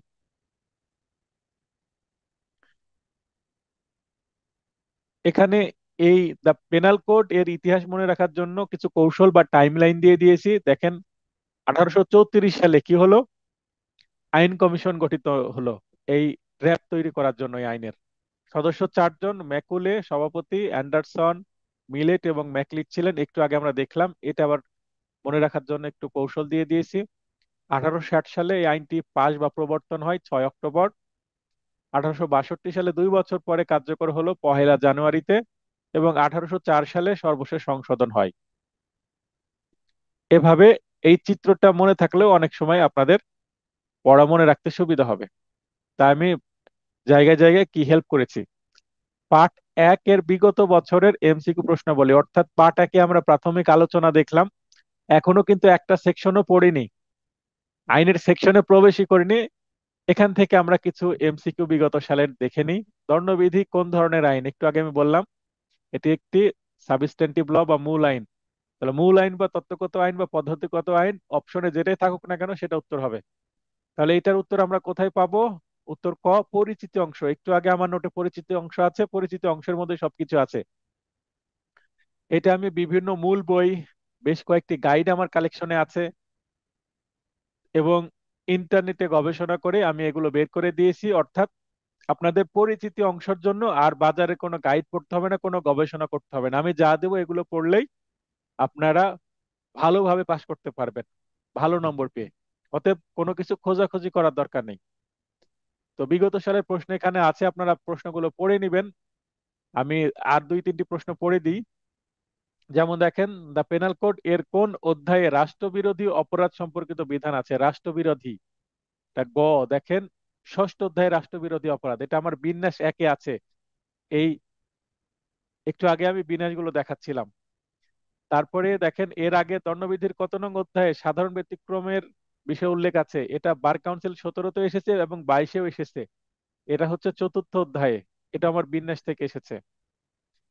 এবং এবার 2025 সালে কি প্রশ্ন এসেছে দেখেন অধ্যায় থেকে, দ্য পেনাল কোড এর কোন অধ্যায়ে সর্বসাধারণের শান্তি পরিপন্থী অপরাধ সংক্রান্ত বিধান আছে? এটা হচ্ছে অষ্টম অধ্যায়। উত্তর গ, বিন্যাস এক। আমার বিন্যাস, নোটের বিন্যাস এক যদি দেখেন তাহলে এগুলো, এই ধরনের প্রশ্ন আসলে আশা করি উত্তর করতে পারবেন। তো এই সাথে শেষ হয়ে গেল পার্ট একের আলোচনা। এরপরে আমরা পার্ট দুই, ধারা 1 থেকে 52 এ আলোচনা করব। এই পাঠের মধ্যে প্রথম অধ্যায় চলে আসলো। যেহেতু পেনাল কোডের আমরা সেকশনে প্রবেশ করছি, ধারাতে প্রবেশ করছি, ধারা 1 থেকে 5 প্রথম অধ্যায় আছে সূচনা। আমরা বিন্যাস একের মধ্যে কিন্তু এগুলো দেখেছি যে প্রথম অধ্যায়ে কি আছে, সূচনা আছে, ধারা কত থেকে কত, 1 থেকে 5। এটা সূচনা বা ইন্ট্রোডাকশন। ধারা 2, বাংলাদেশের অভ্যন্তরে কৃত অপরাধের দণ্ড। এখানে দেখেন ইংরেজি বাক্য দেওয়া আছে এবং এটার মূল জায়গাগুলো আমি আন্ডারলাইন করে দিয়েছি। জাস্ট আন্ডারলাইন অংশগুলো যদি পড়েন তা বুঝতে পারবেন। এই নোটটি পাওয়ার পরে আপনারা বাসায় পুরোটা পড়বেন। যে জায়গায় বুঝতে পারবেন না আমাকে মেসেজ করবেন হোয়াটসঅ্যাপে, আমি উত্তর করে দিব। যেমন এখানে দেখেন, every person shall be guilty with in Bangladesh, তার মানে বাংলাদেশের মধ্যে যদি কেউ অপরাধ করে, সেটা বাংলাদেশি মানুষ হোক বা বিদেশি মানুষ হোক, সবারই শাস্তি হবে। বাংলাদেশের ভেতরে কিন্তু অপরাধের জন্য প্রত্যেক ব্যক্তিকে, অর্থাৎ বাংলাদেশি এবং বিদেশি নাগরিককে দণ্ড দেওয়া যাবে। 3 নম্বর ধারায় বলা হচ্ছে, বাংলাদেশের বহির্ভাগে কৃত অপরাধের জন্য বাংলাদেশের বিচার। বাংলাদেশের বাইরে যদি কেউ অপরাধ করে তাহলে কি করা হবে? Any person liable by any Bangladeshi law, অর্থাৎ বাংলাদেশি আইনে তার বিচার করা যাবে। এখানে দেখেন 3 ধারায়, বাংলাদেশের বাইরে যে কোনো ব্যক্তি কর্তৃকৃত বাংলাদেশি আইন বলে দণ্ডনীয় অপরাধের বিচার বাংলাদেশের আদালতে এমন ভাবে করা যাবে যেন সে অপরাধটি বাংলাদেশের ভেতরে সংঘটিত করেছে। মনে করেন কোনো বাংলাদেশি ব্যক্তি ভারতে গিয়ে অপরাধ যদি করে, নেপালে গিয়ে যদি অপরাধ করে, থাইল্যান্ডে গিয়ে যদি অপরাধ করে, তাহলে কিন্তু তার বিচার এমন ভাবে করা হবে, মনে করেন সেখানে গিয়ে যদি খুন করে, তাহলে পেনাল কোড অনুসারে, পেনাল কোডে 300 ধারা অনুসারে সেটা খুন হবে এবং তাকে শাস্তি দিতে হবে 302 ধারা অনুসারে, মৃত্যুদণ্ড দেওয়া যাবে। অর্থাৎ সে বাংলাদেশে যদি অপরাধটা করতো যেভাবে বিচার হতো, বিদেশে অপরাধ করলেও সেভাবেই তার বিচার হবে। এ ধারাটি সাধারণত বিদেশে অবস্থানরত শুধুমাত্র বাংলাদেশি নাগরিকগণের জন্য প্রযোজ্য হবে। ধারা 4, বিদেশে কৃত অপরাধের বিচারের ক্ষেত্রে অত্র দণ্ডবিধির আওতার সম্প্রসারণ। এখন যদি বিদেশে কেউ অপরাধ করে সেক্ষেত্রে কি হবে? দেখেন 2টা পয়েন্ট আছে। এনি সিটিজেন অফ বাংলাদেশ, অর্থাৎ যে কোনো ব্যক্তি যদি বিদেশে অপরাধ করে তাহলে তার বিচার করা যাবে। Any person on any ship or craft, shift বলতে এখানে আপনার জাহাজ বা ভেসেলের কথা বলা হচ্ছে। যেমন কন্টেনারে, পানি জাহাজ যেটা বলে শিপ, বা বড় কন্টেনারে করে, যেমন টাইটানিক জাহাজ ছিল, এই ধরনের জাহাজে করে মাল বা যাত্রী বহন করে নিয়ে আসার সময় যদি কোনো অপরাধ হয়। রেজিস্টার্ড এয়ারক্রাফট মানে উড়োজাহাজ বা বিমান, registered in Bangladesh where ever it may be. এর অর্থ হচ্ছে কোনো উড়োজাহাজ বা কোনো জলযান যেটা বাংলাদেশে নিবন্ধিত, অর্থাৎ বাংলাদেশ সরকারের আন্ডারে নিবন্ধিত, অর্থাৎ বাংলাদেশি কোনো উড়োজাহাজ, বিদেশি কোম্পানিরও হতে পারে কিন্তু বাংলাদেশে রেজিস্টার্ড হতে হবে, নিবন্ধন করা হতে হবে। তাহলে সেটা বিদেশি, সেটা ইংল্যান্ডে হোক বা আমেরিকাতে হোক বা রাশিয়াতে হোক, যেই জায়গাতে থাকুক না কেন, সেখানে যদি অপরাধ করে, কিংবা সমুদ্রের যে কোনো জায়গায় যদি অপরাধ করে, সেক্ষেত্রে কিন্তু বাংলাদেশে অপরাধ করেছে বলে ধরে নিতে হবে। কারণ ওই বিমান বা ওই জলযান বা শিপ, সেইটা বাংলাদেশের একটা অংশ হিসেবে কাজ করবে, যেটা বাংলাদেশের বাইরে অবস্থান করছে তবুও। বিদেশের যে কোনো স্থানে যে কোনো বাংলাদেশি নাগরিক কর্তৃক এবং বিদেশের সীমানে অবস্থানরত বাংলাদেশে নিবন্ধনকৃত বা রেজিস্টার্ড কোনো জলযান মানে শিপ ও বিমানে বাংলাদেশি বা বিদেশি নাগরিকের কৃত অপরাধের বিচার বাংলাদেশের আদালতে করা যাবে। এক্ষেত্রে অভিযুক্ত ব্যক্তিকে অবশ্যই বাংলাদেশে পাওয়া যেতে হবে, শর্ত হচ্ছে এটা। সে ওই জায়গায় অপরাধ করে বাংলাদেশে পালিয়ে যদি লুকিয়ে থাকে তাহলে বাংলাদেশে বিচার করা যাবে। এখানে কিছু ইলাস্ট্রেশন বা উদাহরণ আছে, ইংরেজিটা আমি পড়ে দিচ্ছি না, ইংরেজি আপনারা পড়ে নেবেন, আমি বাংলা সহজ করে দিয়েছি, সেটা পড়ে দিই। এটা 4 ধারার ইলাস্ট্রেশন। বাংলাদেশি নাগরিক এ, তার মানে ব্যক্তি নাম হচ্ছে এ, উগান্ডায় একটি খুন করলো, তো উগান্ডা একটি দেশের নাম যেটা বিদেশ বোঝাচ্ছি। তাহলে বাংলাদেশি নাগরিক এ তিনি উগান্ডায় যে খুন করেছেন, তাহলে বাংলাদেশের যেখানে তাকে পাওয়া যাবে সেখানে তার বিচার ও দণ্ড দেওয়া যাবে। মনে করেন বাংলাদেশের ঢাকায় তাকে পাওয়া গেল, তাহলে ঢাকার কোর্টে বিচার হবে তার। চট্টগ্রামে তাকে পাওয়া গেল, চট্টগ্রামে তার বিচার হবে। ইউরোপীয় ব্রিটিশ নাগরিক বি, তার মানে বিদেশি, রংপুরে একটি খুন করেছে, বিদেশি লোক রংপুরে এসে খুন করেছে, বাংলাদেশের যেখানে তাকে পাওয়া যাবে সেখানে তার বিচার ও দণ্ড দেওয়া যাবে। তার মানে রংপুরে খুন করে সে পালিয়ে মনে করেন রাজশাহীতে চলে আসছে, তাহলে রাজশাহী কোর্টে তাকে বিচার করা যাবে এবং রংপুরেও বিচার করা যাবে। বাংলাদেশে সরকারি চাকরিরত একজন বিদেশি নাগরিক সি, তাহলে সি এর বাড়ি মনে করেন বিদেশে, তো বিদেশি নাগরিক সি খুলনায় খুন করেছে, বাংলাদেশের যেখানে তাকে পাওয়া যাবে সেখানে তার বিচার ও দণ্ড দেওয়া যাবে। তো এটা দ্বারা কি বোঝানো হচ্ছে, দেশি হোক বিদেশি হোক দুইজনেরই বিচার করা যাবে। খুলনায় অবস্থানরত ব্রিটিশ নাগরিক মানে ইংল্যান্ড বাড়ি ডি, মনে করেন ডেভিড চট্টগ্রামে একটি খুন করে, তাহলে ডেভিড চট্টগ্রামে খুন করেছে এবং সরি, চট্টগ্রামে একটি খুন করার জন্য ই কে পরিচিত করে, তাহলে ই হচ্ছে বাংলাদেশি বা বিদেশি যাই হোক না কেন, ডি বিদেশি, তাহলে প্ররোচনা দিয়েছে ই কে খুন করার জন্য এবং কোথায়, সেটা চট্টগ্রামে, ডি খুনে প্ররোচনার জন্য দোষী হবে। তার মানে দেশি লোক হোক বা বিদেশি লোক হোক উভয়েরই দণ্ড দেওয়া যাবে। একটু আগে যে 3টি সেকশন আমি পড়লাম 2, 3 এবং 4, এগুলো মনে রাখার কৌশল আমি কিছু গ্রাফিক্স বা চিত্র আঁকিয়ে দিয়েছি, এই চিত্রটা বুঝিয়ে দিচ্ছি। এই চিত্রটা যদি মাথায় রাখেন তাহলে সহজেই এই 3টা সেকশন থেকে যে কোনো ভাবে প্রশ্ন আসুক না কেন উত্তর করতে পারবেন। বি দ্বারা বাংলাদেশিকে বোঝাচ্ছি এবং এফ দ্বারা ফরেইনার বা বিদেশিকে বোঝাচ্ছি। টিক চিহ্ন মানে বিচার করা যাবে আর ক্রস চিহ্ন মানে বিচার করা যাবে না।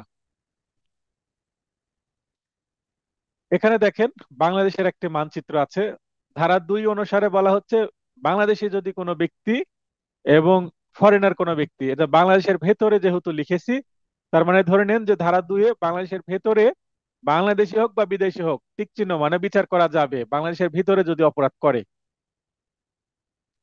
আর এখানে ধারা 3 বাংলাদেশের বাইরে, দেখেন এখানে বাংলাদেশের বাইরে দেখাচ্ছি, কোন দেশ উল্লেখ করিনি কিন্তু বাংলাদেশের বাইরে, বাংলাদেশের বাইরে বাংলাদেশের বিচার করা যাবে, কিন্তু বাংলাদেশের বাইরে যদি বিদেশি কোনো ব্যক্তি হয় তাহলে তার বিচার করা যাবে না। বাংলাদেশের বাইরে মনে করেন কানাডাতে একটা লোক অপরাধ করেছে, তো কানাডার অপরাধ হয়েছে, বাংলাদেশি ব্যক্তি না, তাহলে তার সাথে তো বাংলাদেশের কানেকশনই নাই, তাহলে তার বিচার কানাডা করবে। অথবা যেই লোক, যেই দেশের লোক সেখানে অপরাধ করেছে, মনে করেন ফ্রান্সের লোক অপরাধ করেছে, তাহলে ফ্রান্স তার বিচার করবে অথবা কানাডা বিচার করবে, বাংলাদেশের তো মাথা ব্যথা না। তাহলে বাংলাদেশের ভেতরে যদি দেশি হোক বিদেশি হোক তাদের বিচার হবে। তো বাংলাদেশের বাইরে দেখেন মানচিত্রের বাইরে দিয়েছি, 3 ধারায় বলছে শুধু বাংলাদেশের বিচার হবে, বিদেশিদের বিচারের দায়িত্ব আমাদের না। এবার দেখেন ইন্ডিয়ার একটি মানচিত্র দিয়েছি, এখানে ধারা 4 বলছে এখানে বাংলাদেশি যদি অপরাধ করে বিদেশে তাহলে সাধারণত ইন্ডিয়াতে যদি থেকে যায়, যেমন এই মুহূর্তে বাংলাদেশের অনেক ব্যক্তি কিন্তু ইন্ডিয়াতে অবস্থান করছেন, তাদের কিন্তু আমরা বিচার করতে পারছি না, কারণ তাদেরকে নিয়ে আসা যাচ্ছে না, বিচার কার্যকর করা যাচ্ছে না। কিন্তু এই ব্যক্তি যদি পালিয়ে বাংলাদেশে আসে, দেখেন এখানে এখানে তীর চিহ্ন দিয়ে দিছে, এখানে কিন্তু একটা বাংলাদেশের পতাকা, এই সরি মানচিত্র আছে, তো তিনি যদি পালিয়ে আসেন বাংলাদেশে, এখান থেকে আবার দেখেছি তীর চিহ্ন দিয়ে এখানে, তার মানে এই যে বি এখানে অপরাধ করলো, বি অপরাধ করে যদি ইন্ডিয়াতে অবস্থান করে তাহলে তার বিচার করা যাচ্ছে না, মানে তাকে তো জেল জরিমানা করা যাচ্ছে না। কিন্তু সে যদি পালিয়ে বাংলাদেশে কোথাও চলে আসে, মনে করেন খুলনাতে চলে আসলো বাংলাদেশের, এই দেখেন বি ইন্ডিয়াতে অপরাধ করে খুলনাতে চলে আসছে, তাহলে কিন্তু তার বিচার বাংলাদেশে করা যাবে। আর বাংলাদেশের ব্যক্তি যদি বিদেশে অপরাধ করেও, তবুও তার বিচারের বিধান আছে, কিন্তু এখানে আপনার এক্সট্রাডিশন আইন আছে। অর্থাৎ এখানে জটিলতা আছে, সেগুলোর মাধ্যমে তাকে ইন্টারপোলের মাধ্যমে নিয়ে এসে বিচার করা যাবে। তো সেগুলো অনেক জটিল প্রসেস, লং টার্ম প্রসেস। এখানে দেখেন ধারা 4 টিক চিহ্ন দিয়েছি দুইটা, এখানে উড়োজাহাজ আর এখানে শিপ। উড়োজাহাজ বা শিপের মধ্যে যদি বাংলাদেশি হোক আর বিদেশি হোক, এই উড়োজাহাজ এবং শিপ যদি বাংলাদেশের হয় অর্থাৎ বাংলাদেশের রেজিস্ট্রিকৃত হয়, তাহলে কিন্তু বাংলাদেশি হোক আর বিদেশি হোক, ফরেনার হোক, তাদের বিচার করা যাবে। আশা করি এই গ্রাফিক, হ্যাঁ, যেটা আলোচনা করছিলাম আমরা আমরা এই গ্রাফিক্স থেকে বা চিত্র থেকে 2, 3 এবং 4 ধারা বোঝার চেষ্টা করলাম। যারা বুঝতে পারেননি তারা মেসেজ করবেন হোয়াটসঅ্যাপে, আমি তাদেরকে আলাদাভাবে বুঝিয়ে দেব। আচ্ছা, এরপরে আমরা পেনাল কোডের ধারা 5 পড়ব। ধারা 5-এ বলা হচ্ছে দণ্ডবিধি কিছু আইনকে প্রভাবিত করবে না, অর্থাৎ special law prevails over general law. এই ইংরেজি লাইনটা তুলে দিয়েও কিন্তু বলতে পারে কত ধারার বিষয়বস্তু। প্রজাতন্ত্রের চাকরিতে নিয়োজিত কর্মচারীগণ ও সৈনিকগণের বিদ্রোহ ও পলায়নের শাস্তির বিধান সম্পর্কিত আইন বা বিশেষ স্থানীয় আইনের ক্ষেত্রে দণ্ডবিধি প্রযোজ্য নয়। অর্থাৎ মার্শাল ল, আর্মি নেভি, বিমান বাহিনী যারা আছে, তাদের যদি অপরাধ হয় তাহলে মার্শাল কোর্টে তাদের বিচার হয়। তারপরে স্থানীয় আইন, বিশেষ আইন, যেমন যৌতুক আইন আছে, যৌতুক নিরোধ আইন আছে, তারপরে নারী ও শিশু নির্যাতন দমন আইন আছে, মাদকদ্রব্য নিয়ন্ত্রণ আইন আছে। এই আইনগুলোকে বিশেষ আইন বলে বা স্পেশাল লোকাল আইন বলা হয়। তো এই আইনগুলোকে কিন্তু আবার ডোমেস্টিক ল বলা হয়, বাংলাদেশের স্থানীয় আইন এগুলো।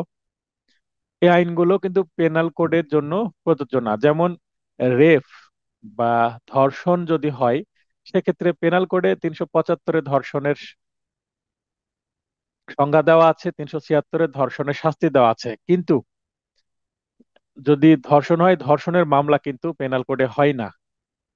এটা প্রিভেলস ওভার জেনারেল ল, অর্থাৎ পেনাল কোড একটা জেনারেল ল, তাই এটার উপরে নারী শিশু নির্যাতন দমন আইন, এই আইনটা কিন্তু প্রিভেল করবে। তখন নারী শিশু আইনের যে বিধান আছে সেই বিধান অনুসারেই মামলা হবে এবং বিচার হবে।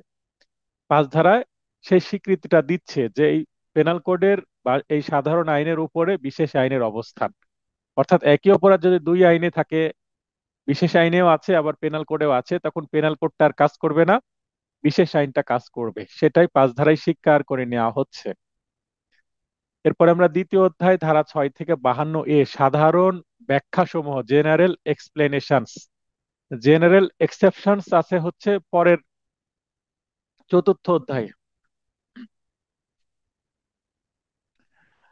এখানে দ্বিতীয় অধ্যায়ে জেনারেল এক্সপ্লেনেশন বা ব্যাখ্যা, এটা মনে রাখবেন, জেনারেল এক্সেপশন, জেনারেল এক্সপ্লেনেশন শুনতে একই রকম লাগলেও এটা কিন্তু দ্বিতীয় অধ্যায়, সাধারণ ব্যাখ্যা। 6 অধ্যায়কে বলা হচ্ছে, অর্থাৎ অন্য আইনে আমরা ডেফিনেশন গুলো যেমন পড়ি বা সংজ্ঞাগুলো পড়ি, যেমন আমরা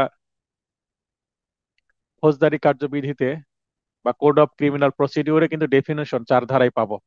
তো পেনাল কোডে ডেফিনেশন নাই, কিন্তু এই ডেফিনেশনের কাজটাই কিন্তু 6 থেকে 52 তে হয়ে যায়। এই জেনারেল এক্সেপশনস এর মতো জেনারেল এক্সপ্লেনেশন নাম দিয়ে সাধারণ ব্যাখ্যা সমূহ, ডেফিনেশন বা সংজ্ঞা না বলে সাধারণ ব্যাখ্যা বলে 6 থেকে 52 পর্যন্ত দ্বিতীয় অধ্যায় সাজানো আছে। সংজ্ঞা সমূহের অর্থ সাধারণ ব্যতিক্রম সমূহ সাপেক্ষে বিবেচিত হবে। চতুর্থ অধ্যায় সাধারণ ব্যতিক্রম আছে, অর্থাৎ এখানে যে অপরাধের কথা বলা হবে এই সবগুলোই কিন্তু, এবং আরো যে সেকশন গুলো আছে, যেমন চুরি সংজ্ঞা দেয়া আছে 378, তারপরে 383-তে আছে বলপূর্বক আদায়ের সংজ্ঞা। এই ধরনের যতগুলো অপরাধের সংজ্ঞা দেওয়া আছে, 525-এ, 425-এ দেওয়া আছে অনিষ্টর সংজ্ঞা। তো যতগুলো অপরাধের সংজ্ঞা দেওয়া আছে সবগুলোই সাধারণ ব্যতিক্রম সাপেক্ষে হবে সেটা বলা হচ্ছে। অর্থাৎ অপরাধ যতই করুক সেটা সাধারণ ব্যতিক্রমের মধ্যে যদি পড়ে, অর্থাৎ ধারা 76 থেকে 106-এর মধ্যে পড়লে তখন কিন্তু 7 খুনও মাফ হয়ে যাবে। অর্থাৎ জেনারেল এক্সেপশনস এর মধ্যে পড়লে কোনো অপরাধ হবে না। সেটা আমরা আগামী ক্লাসে দেখব। ধারা 10, পুরুষ ও নারী বলতে বোঝাবে যে কোনো বয়স্ক পুরুষ ও নারীকে। তার মানে এখানে মেল ফিমেল বা ম্যান উম্যান বলতে যে কোনো বয়সের বোঝাবে। 14, রাষ্ট্রীয় কর্মচারী সার্ভেন্ট অফ স্টেট বলতে কি বোঝাবে? সরকারের কর্তৃত্ব বলে কিংবা অধীনে বাংলাদেশে বহাল বা নিযুক্ত বা নিয়োজিত প্রত্যেক কর্মকর্তা কর্মচারীকে রাষ্ট্রীয় কর্মচারী বলা হবে। রাষ্ট্র কিন্তু সরকারি পরিচালনা করে। অনেক সময় রাষ্ট্র পরিবর্তন এখানে রাষ্ট্র রাষ্ট্রীয় কর্মচারী বা সার্ভেন্ট অফ স্টেট কিন্তু যারা থাকেন তারা সবসময় বলবৎ থাকেন। কিন্তু অনেক সময় কিছু কিছু পদ আছে, সরকার পরিবর্তন হলে কিন্তু তারা আর থাকেন না। সরকার পরিবর্তনের সাথে সাথে তাদেরও চাকরি চলে যায় এক কথায়, বা তাদের আর ক্ষমতা থাকে না। তো তারা তখন সরকারি কর্মচারী হবে। আমরা একটু পরে দেখবো 21 ধারাতে। ধারা 19, মাঝখানে ধারাগুলো দরকার নাই। জজ, জজ বলতে কি বোঝাবে? দেওয়ানি বা ফৌজদারি কার্যক্রমে চূড়ান্ত রায় প্রদানে ক্ষমতাপ্রাপ্ত ব্যক্তি হচ্ছে জজ। কালেক্টর জজ, ম্যাজিস্ট্রেট যিনি বিচারিক ক্ষমতা আছে তিনি জজ। এবং যে কোনো ম্যাজিস্ট্রেটের শুধু প্রেরণ করার ক্ষমতা আছে, তিনি কিন্তু জজ না। কিছু ম্যাজিস্ট্রেট আছে তিনি কি করতে পারবেন? প্রেরণ করতে পারবেন, তিনি কিন্তু জজ না। যেমন মনে করেন যে ইউনো, ইউনো মানে উপজেলা নির্বাহী অফিসার। জজ 4 নম্বর বলছিলাম, যে ম্যাজিস্ট্রেটের শুধু প্রেরণ করার ক্ষমতা আছে তিনি জজ নন। মনে করেন যে তিনি একটা তদন্ত করবেন বা কোনো কিছু ইনকোয়ারি করে পাঠিয়ে দিবেন বিচারের জন্য, তাহলে যে কাজটা তিনি করবেন সেটা বিচারিক কার্যক্রমের একটা অংশ, কিন্তু সেটা ম্যাজিস্ট্রেট না। আবার পুলিশ অফিসার যারা তদন্ত করে তারা ম্যাজিস্ট্রেট না। বিচারালয় বা আদালত, কোর্ট অফ জাস্টিস, বিচারকের কার্য সম্পাদন বা চলমান এজলাস। ধারা 21, সরকারি কর্মচারী পাবলিক সার্ভেন্ট, সরকারি বেতনভুক্ত যে কোনো ব্যক্তি, যেমন সামরিক, নৌ বা বিমান বাহিনীর প্রত্যেক কমিশন প্রাপ্ত কর্মকর্তা, জজ, ম্যাজিস্ট্রেট, আদালতের কর্মচারী। এগুলো একটু পড়ে নিবেন আপনারা। আচ্ছা, তাহলে সরকারি কর্মচারী বলতে যাদেরকে বোঝাচ্ছে আমরা দেখলাম জুরি, অ্যাসেসর, পঞ্চায়েত এর সদস্য, বিচারক কর্তৃক নিযুক্ত মধ্যস্থকার মধ্যস্থতাকারীগণ। মধ্যস্থতাকারী আমরা পড়বো সিপিসির 89 তে। আবার যিনি পদাধিকার বলে কোনো ব্যক্তিকে আটক রাখতে পারেন, যেমন পুলিশ, প্রশাসনিক কর্মকর্তা, এরাও সরকারি কর্মচারী। জরিপ কর্মচারী, রেজিস্ট্রি কর্মকর্তা বা কর্মচারী, কমিশনার, কালেক্টর, রাজস্ব আদায়কারী কর্মকর্তা কর্মচারী প্রমুখ। ধারা 24, অসাধুভাবে বা ডিসঅনেস্টলি, অবৈধ লাভ বা অপর ব্যক্তির অবৈধ ক্ষতি সাধনকেই ডিসঅনেস্টলি বলা হবে। 29, দলিল বা ডকুমেন্ট। এই দলিল বা ডকুমেন্ট আমরা সাক্ষ্য আইনেও পড়বো, এখানেও আছে।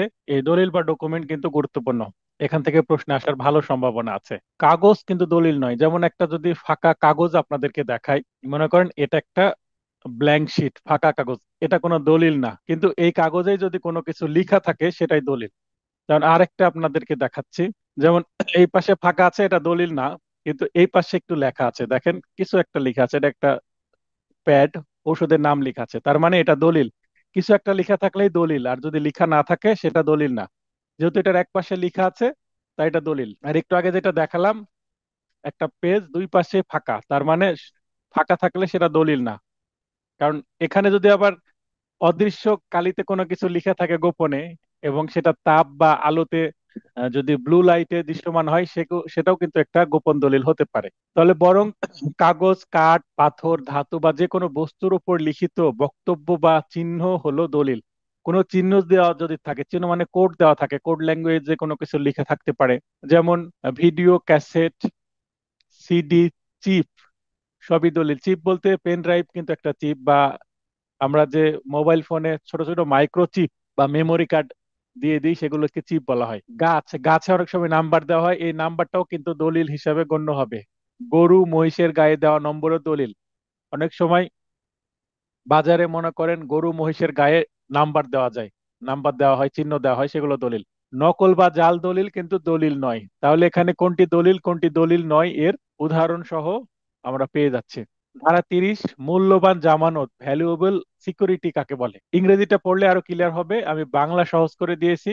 কোনো দলিল দ্বারা কোনো দায় স্বীকার করা অথবা অধিকার ত্যাগ করাকে ভ্যালুয়েবল সিকিউরিটি বলা হবে। মনে করেন এখানে আমি ইংরেজি দিয়েছি, এখান থেকে আমি একটু অংশ তুলে দিলাম, এই অংশটুকু তুলে দিলাম, তুলে দিয়ে প্রশ্ন করতে পারি ক্লাস টেস্টে।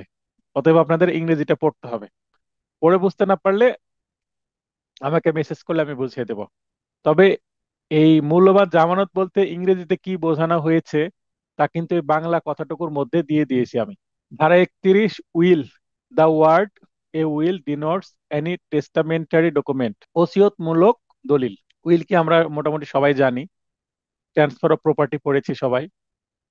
ধারা 33, কার্য বা বিচ্যুতি বা বিরতি, অ্যাক্ট অমিশন, একক কার্য বা কার্যের শ্রেণী, একক বিচ্যুতি বা বিচ্যুতির শ্রেণী। ধারা 34 থেকে 38, যৌথ দায় বা জয়েন্ট লাইবিলিটি এর ধারণা। ধারা 34 খুবই গুরুত্বপূর্ণ, এখান থেকে বারবার প্রশ্ন আসে, রিটেনেও লাগে, বাস্তবেও লাগে, ভাইভাতেও লাগে।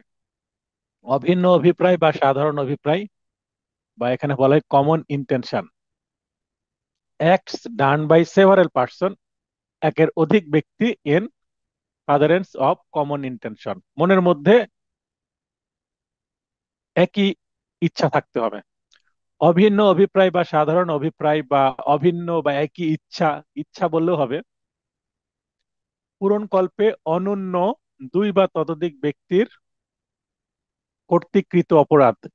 দুই, তিন, চার, ন্যূনতম দুইজন হতে হবে যাদের মনের মধ্যে একই ইচ্ছা আছে, তার একটি অপরাধ করতে চাচ্ছে, সেক্ষেত্রে কমন ইন্টেনশন বলা হবে। পূর্ব পরিকল্পনা আবশ্যক, যা দীর্ঘদিন পূর্বে বা ঘটনাস্থলে তাৎক্ষণিকভাবে সৃষ্টি হতে পারে।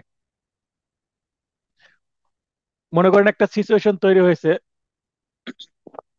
পূর্বে থেকে তাদের পরিকল্পনা থাকতে পারে একটি অপরাধ করার, অথবা হঠাৎ একটা সুযোগ এসেছে, রাস্তা দিয়ে যাচ্ছিল, দেখছে যে হয়তোবা একটা মানুষ যাচ্ছে, হাতে মোবাইল ফোন আছে, হঠাৎ মনে হলো যে মোবাইল ফোনটা ছিনতাই করে নিব। দুই বন্ধু ইনস্ট্যান্ট পরিকল্পনা করে মোবাইল ফোন ছিনতাই করে নিল।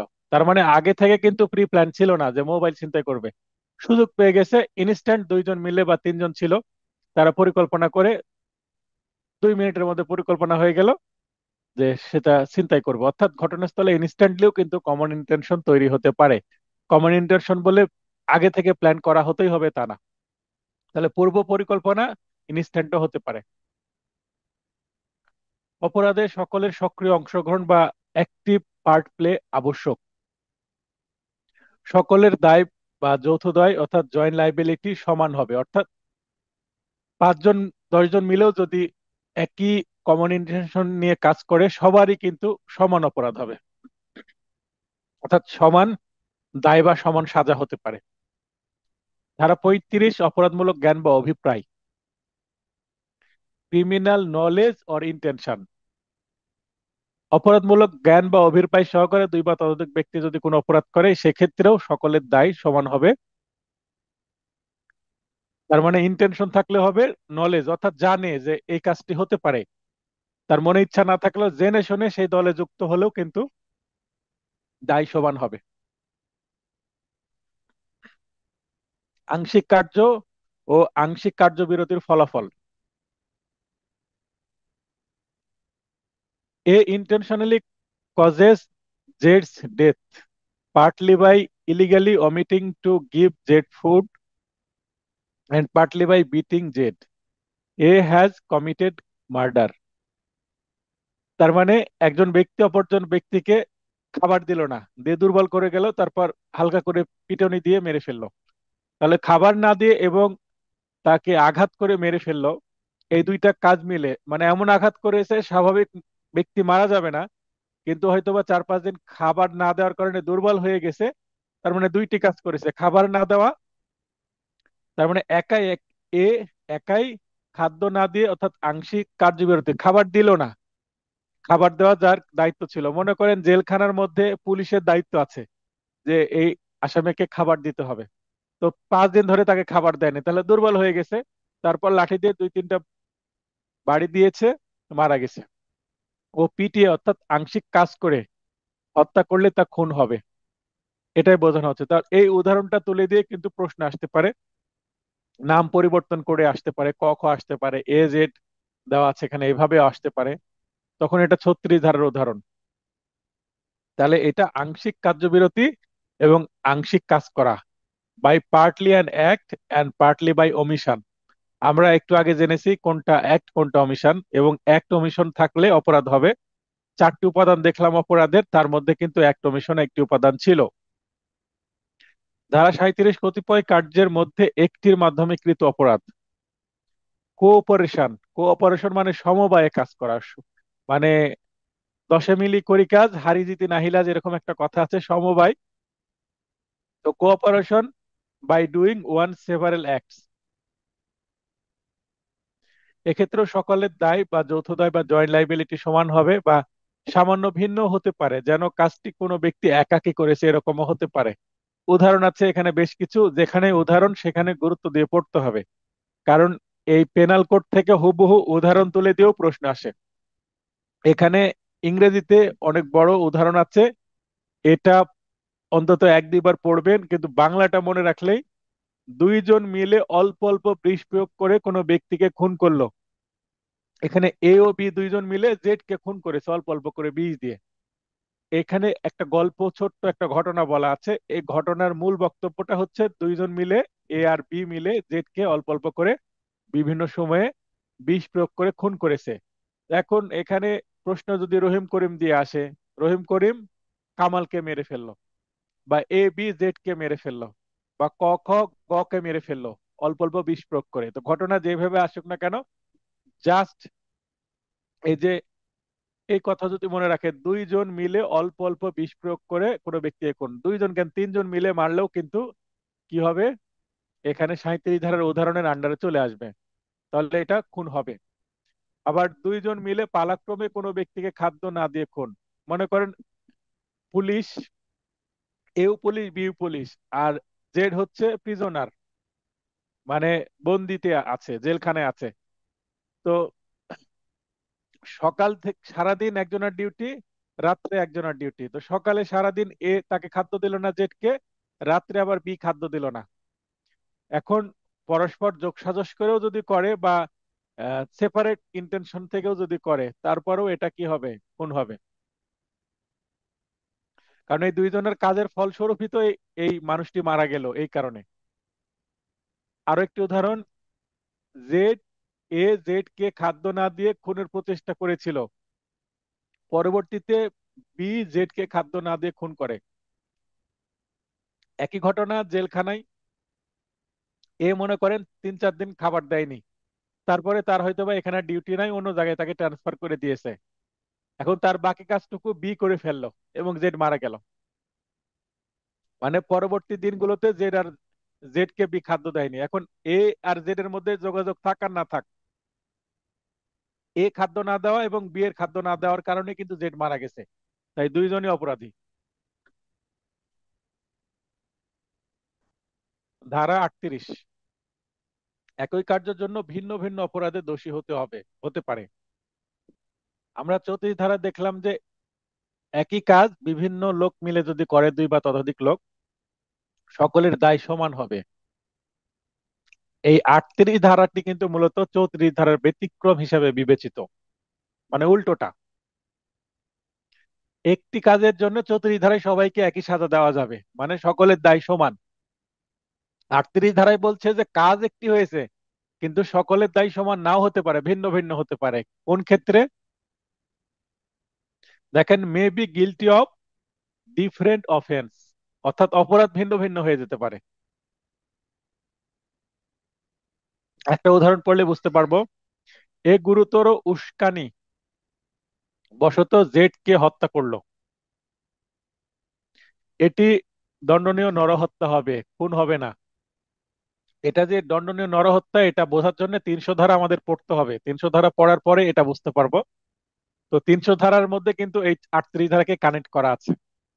তাহলে এ গুরুতর উস্কানি মানে জেড এ কে হয়তো বা এমন কথা বলেছে বা এমন কাজ করেছে যে এ রেগে গিয়ে কিন্তু জেড কে মেরে ফেলেছে, তাই এটা খুন হবে না, কিন্তু দণ্ডনীয় নরহত্যা বা কালপেবল হোমিসাইড হবে, যেটার সাজা আছে 304-এ। আর মার্ডার বা খুন হলে 302-এ সাজা হতো। কিন্তু বি বিদ্বেষবশত ইচ্ছাকৃতভাবে জেড কে হত্যার উদ্দেশ্যে এ কে সহায়তা করলো। মনে করেন এ আর জেড এর মধ্যে ঝামেলা চলছে, কথা কাটাকাটি চলছে, কারণ জেড হয়তো বা এমন একটা কথা বলছে এ কে, এ খেপে গেছে। এখন বি বি এর সাথে জেড এর শত্রুতা ছিল, এবং গভীর শত্রুতা, এবং বি এর ইচ্ছা ছিল জেড কে মেরে ফেলার। এখন দেখছে এর সাথে জেড এর ঝামেলা চলছে, এই সুযোগটা বি নিয়েছে, নিয়ে হয়তো বা এর হাতে একটা চাকু ধরায় দিয়েছে বা একটা পিস্তল ধরায় দিয়েছে, "যা মেরে দে"। এখন বি এর কাছ থেকে প্রাপ্ত হয়ে ওই অস্ত্রটা দিয়ে কিন্তু এ জেড কে মেরে ফেললো। তাহলে জেড মারা গেল, এর হবে কালপেবল হোমিসাইড বা নরহত্যার জন্য 304 ধারা মতে যাবজ্জীবন সর্বোচ্চ কারাদণ্ড হতে পারে। কিন্তু এখানে বি ইচ্ছাকৃত ভাবে, মানে মনের মধ্যে ইচ্ছা আছে জেড কে মেরে ফেলার, তার এই কারণে 302 এবং 109। 109 কেন আসবে? অ্যাবেটমেন্ট আছে, আমরা আগামী ক্লাসে 109 যখন, না 109 আগামী ক্লাসে না, পরে ক্লাসে পড়বো, মানে আগামী সোমবারে পড়বো। অ্যাবেটমেন্ট, প্ররোচনার কথা বলা হচ্ছে, তো প্ররোচনা পড়লে এটা স্পষ্ট হবে, তখন প্রয়োজনে আমরা এটা আবার বোঝানোর চেষ্টা করব। তো যাই হোক, এ হচ্ছে খুনের জন্য, এ হচ্ছে 304 কালপেবল হোমিসাইডের জন্য অপরাধী হবে, আর বি খুনে সহায়তা করছে। এক্ষেত্রে যদিও দুইজনেই জেডকে হত্যায় অংশগ্রহণ করলো, তবুও তারা ভিন্ন দুইটি অপরাধের জন্য দায়ী হবে। এ দণ্ডনীয় নরহত্যা ও বি খুনের জন্য অপরাধী হবে। অর্থাৎ এর সাজা কম হবে, সর্বোচ্চ যাবজ্জীবন, কিন্তু বি এর সাজা খুনের প্ররোচনার জন্য মৃত্যুদণ্ড হতে পারে। বি এরই দোষ বেশি, কারণ বি কিন্তু জেডকে মারার উদ্দেশ্যে এর হাতে অস্ত্র দিয়েছে। তাই এখানে দেখেন ঘটনা ঘটলো কি, জেড মারা গেল, একটি ব্যক্তির মৃত্যু। তো মৃত্যুর জন্য দুইজনকে দুই ভাবে, দুইটা সেকশনে বিচার হচ্ছে, একজনের 302, একজনের 304। তাই 34 হলে কিন্তু, 34 হলে দুইজনেরই কিন্তু হত্যা, মানে 302 এর সাথে 34 ধারা অ্যাড হয়ে যেত। 38 ধারা হলে ভিন্ন ভিন্ন সেকশন আসে, আর 34 ধারা হলে একই সেকশন আসে। 39 ইচ্ছাকৃতভাবে বা স্বেচ্ছায় বা জেনে বুঝে কোনো অপরাধমূলক কার্য করা, যেমন এ দস্যুতা সহজ করার উদ্দেশ্যে রাত্রিবেলা একটি ঘরে অগ্নিসংযোগ করে। তার মানে রবারি হবে, তাই আগুন ধরিয়ে দিল, আগুন ধরিয়ে দিলে কিন্তু দস্যুতা সংগঠিত করা সহজ হবে, কারণ সবাই আতঙ্কিত হয়ে যাবে। এতে একজন ব্যক্তি মৃত্যুবরণ করে। উদ্দেশ্য ছিল দস্যুতা করা, কাউকে মেরে ফেলা না, কিন্তু ঘরে আগুন দেওয়ার কারণে আগুনে পুড়ে মানুষ মারা গেল। এক্ষেত্রে হয়তো এ কাউকে হত্যা করতে চায়নি, এবং হয়তো উক্ত ব্যক্তির মৃত্যুর জন্য দুঃখ প্রকাশ করছে, ইস আমি তো মারতে চাইনি, আদালতে এসে হয়তো বা দুঃখ প্রকাশ করছে, কিন্তু তার কাজের ফলেই তো মারা গেল। তাহলে তবুও অগ্নিসংযোগের ফলে কারো মৃত্যু ঘটতে পারে জেনেও সে ইচ্ছাকৃতভাবে মৃত্যু ঘটানোর জন্য দায়ী হবে। তার যদিও ইন্টেনশন ছিল না মনের মধ্যে ওই ব্যক্তিকে মারার, কিন্তু আগুন দেওয়ার কারণে মানুষ মারা যেতে পারে, এটা তো কমন সেন্সের বিষয়। এই কারণে তার ইন্টেনশন বা মনে ইচ্ছা না থাকুক কাউকে মারার, তার ইচ্ছা হচ্ছে চুরি করা বা রবারি করা, দস্যুতা করা, তারপরেও এখানে দস্যুতার সাথে খুনের জন্য দোষী হবে, মানে 302 ধারাও চলে আসবে। ধারা 40 অপরাধ বা অফেন্স, এটা আমার 2023, 2024 এবং 2025 সালের নোটে ছিল, এবং আপনাদের নোটেও রেখেছি। দেখেন এই লাইনটা, অপরাধ বা offence, the word offence denotes a things punishable under this code, মানে এই পেনাল কোড অনুসারে যেটাকে শাস্তিযোগ্য অপরাধ বলা হয়েছে সেটাই অপরাধ। অর অথবা under any special or local র অ্যাজ হেয়ারিন আফটার ডিফাইন্ড, বা অন্য কোনো বিশেষ আইন বা স্থানীয় আইনে যেখানে অপরাধ হিসেবে কোনো ঘটনাকে সংজ্ঞায়িত করা হয়েছে, সেটাই কি অপরাধ। আইন দ্বারা নিষিদ্ধ ও শাস্তিযোগ্য কার্য বা কার্যবিরত অপরাধ। তাহলে 25 সালের এপ্রিলের 25 তারিখে যে পরীক্ষা হয়, এই পরীক্ষায় কিন্তু এই সেকশন থেকে প্রশ্ন আসে। তো এটা আমার 3 বছর ধরে দিয়ে রেখেছিলাম, তো এবার কাজে লেগেছে, যে কোন কোন ধারায় পেনাল কোডের অপরাধের সংজ্ঞা আছে। 40 ধারায়, এখানে দেখেন স্পষ্ট আছে। এটা 3 বছর পরে কাজে লাগলো। এখানে যে আমি আরো সেকশন দিয়ে রেখেছি 39 বা 38, এগুলো সেকশন থেকে নেক্সট পরীক্ষায় আসতে পারে, কারণ 40 ধারা থেকে যেহেতু প্রশ্ন আসছে, তার মানে এই অধ্যায়, দ্বিতীয় অধ্যায় থেকে প্রশ্ন টার্গেট করে আসছে দু একটা। তো নেক্সট পরীক্ষাতে ওই দ্বিতীয় অধ্যায় থেকে কিন্তু প্রশ্ন আসতে পারে। তাই আমি দ্বিতীয় অধ্যায়ে বেশ কিছু ধারা রেখেছি, কারণ একটা প্রশ্ন আপনি সঠিক করতে পারলেও আপনার পাশ করার সম্ভাবনা বেড়ে যাবে। ধারা 41, বিশেষ আইন। বিশেষ আইন কাকে বলে? একটি নির্দিষ্ট বিষয়ের জন্য প্রযোজ্য আইন, যেমন এনআই অ্যাক্টের, নেগোশিয়েবল ইনস্ট্রুমেন্ট অ্যাক্ট, চেকের মামলার জন্য আইন। তারপরে যৌতুক চাইলে যে আইন, যৌতুক নিরোধ আইন। তাহলে বিশেষ কাজের জন্য আইন, এগুলো বিশেষ আইন। নারী শিশু নির্যাতন দমন আইন, নারী এবং শিশু নির্যাতন হলে এটা দিয়ে বিচার করা হবে। মাদক দ্রব্য নিয়ন্ত্রণ আইন, মাদক দ্রব্য নিয়ে কোনো অপরাধ করলে এটা দিয়ে বিচার করা হবে, তাই এগুলো বিশেষ আইন। 42, স্থানীয় আইন।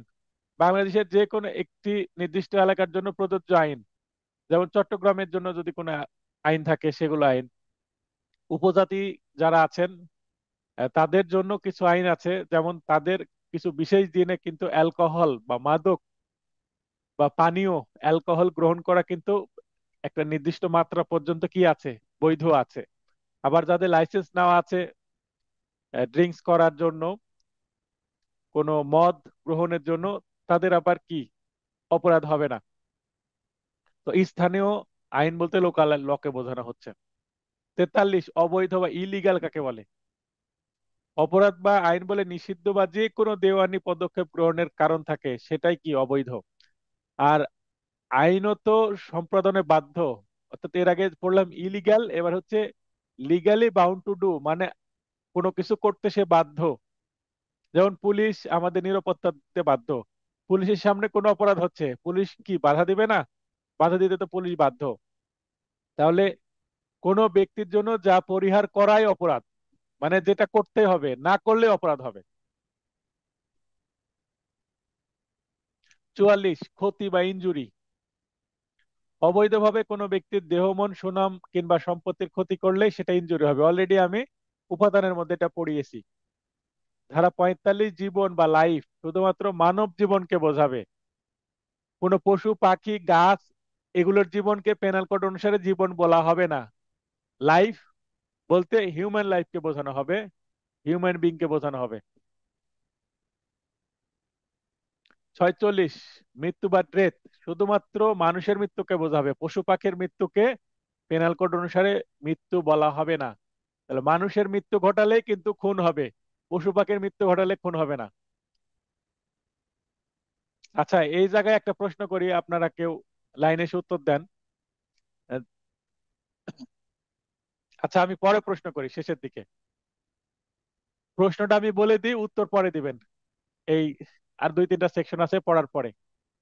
প্রশ্নটা হচ্ছে, যদি কোনো গরু মারা, একজন ব্যক্তি যদি কোনো গরুকে মেরে ফেলে, মনে করে রহিম করিমের গরু মেরে ফেলেছে, তাহলে করিমের গরুর মৃত্যু হয়েছে রহিমের কারণে, এটা কি অপরাধ হবে? কমন সেন্স থেকে বলবেন, কারণ এখানে বলা হচ্ছে মানুষের মৃত্যু হলে মৃত্যু, তাহলে গরুর যদি মৃত্যু ঘটায় কেউ, তাহলে সেটা কি অপরাধ হবে? সেটা তো মার্ডার নিশ্চয় হবে না, তাহলে কি হবে? ভাবতে থাকেন, এই তিনটা সেকশন পড়ার পরে এগুলোর উত্তর দিতে হবে। 49, বৎসর বা মাস গণনা, গ্রেগরিয়ন বা জর্জিয়ান বা ব্রিটিশ ক্যালেন্ডার অনুযায়ী। আমরা যে সচরাচর যে ক্যালেন্ডার ব্যবহার করি, যেমন আজকে 14/7/2025, এটাকে কিন্তু ব্রিটিশ ক্যালেন্ডার বা গ্রেগরিয়ান বা জর্জিয়ার ক্যালেন্ডার। তো এই ক্যালেন্ডার অনুসারেই সবকিছু হিসাব করতে হবে। এই বিষয়টা কিন্তু তামাদি আইনেও আছে, পেনাল কোডেও আছে। ধারা 52, সরল বিশ্বাস বা সৎ বিশ্বাস। গুড ফেথ বা বোনাফাইড, গুড ফেথ ইংরেজি, বোনাফাইড হচ্ছে ল্যাটিন টার্ম। এটা খুবই ইম্পর্টেন্ট সেকশন। সরল বিশ্বাসে কোনো কিছু করলে সেটা মাফ হয়ে যায়।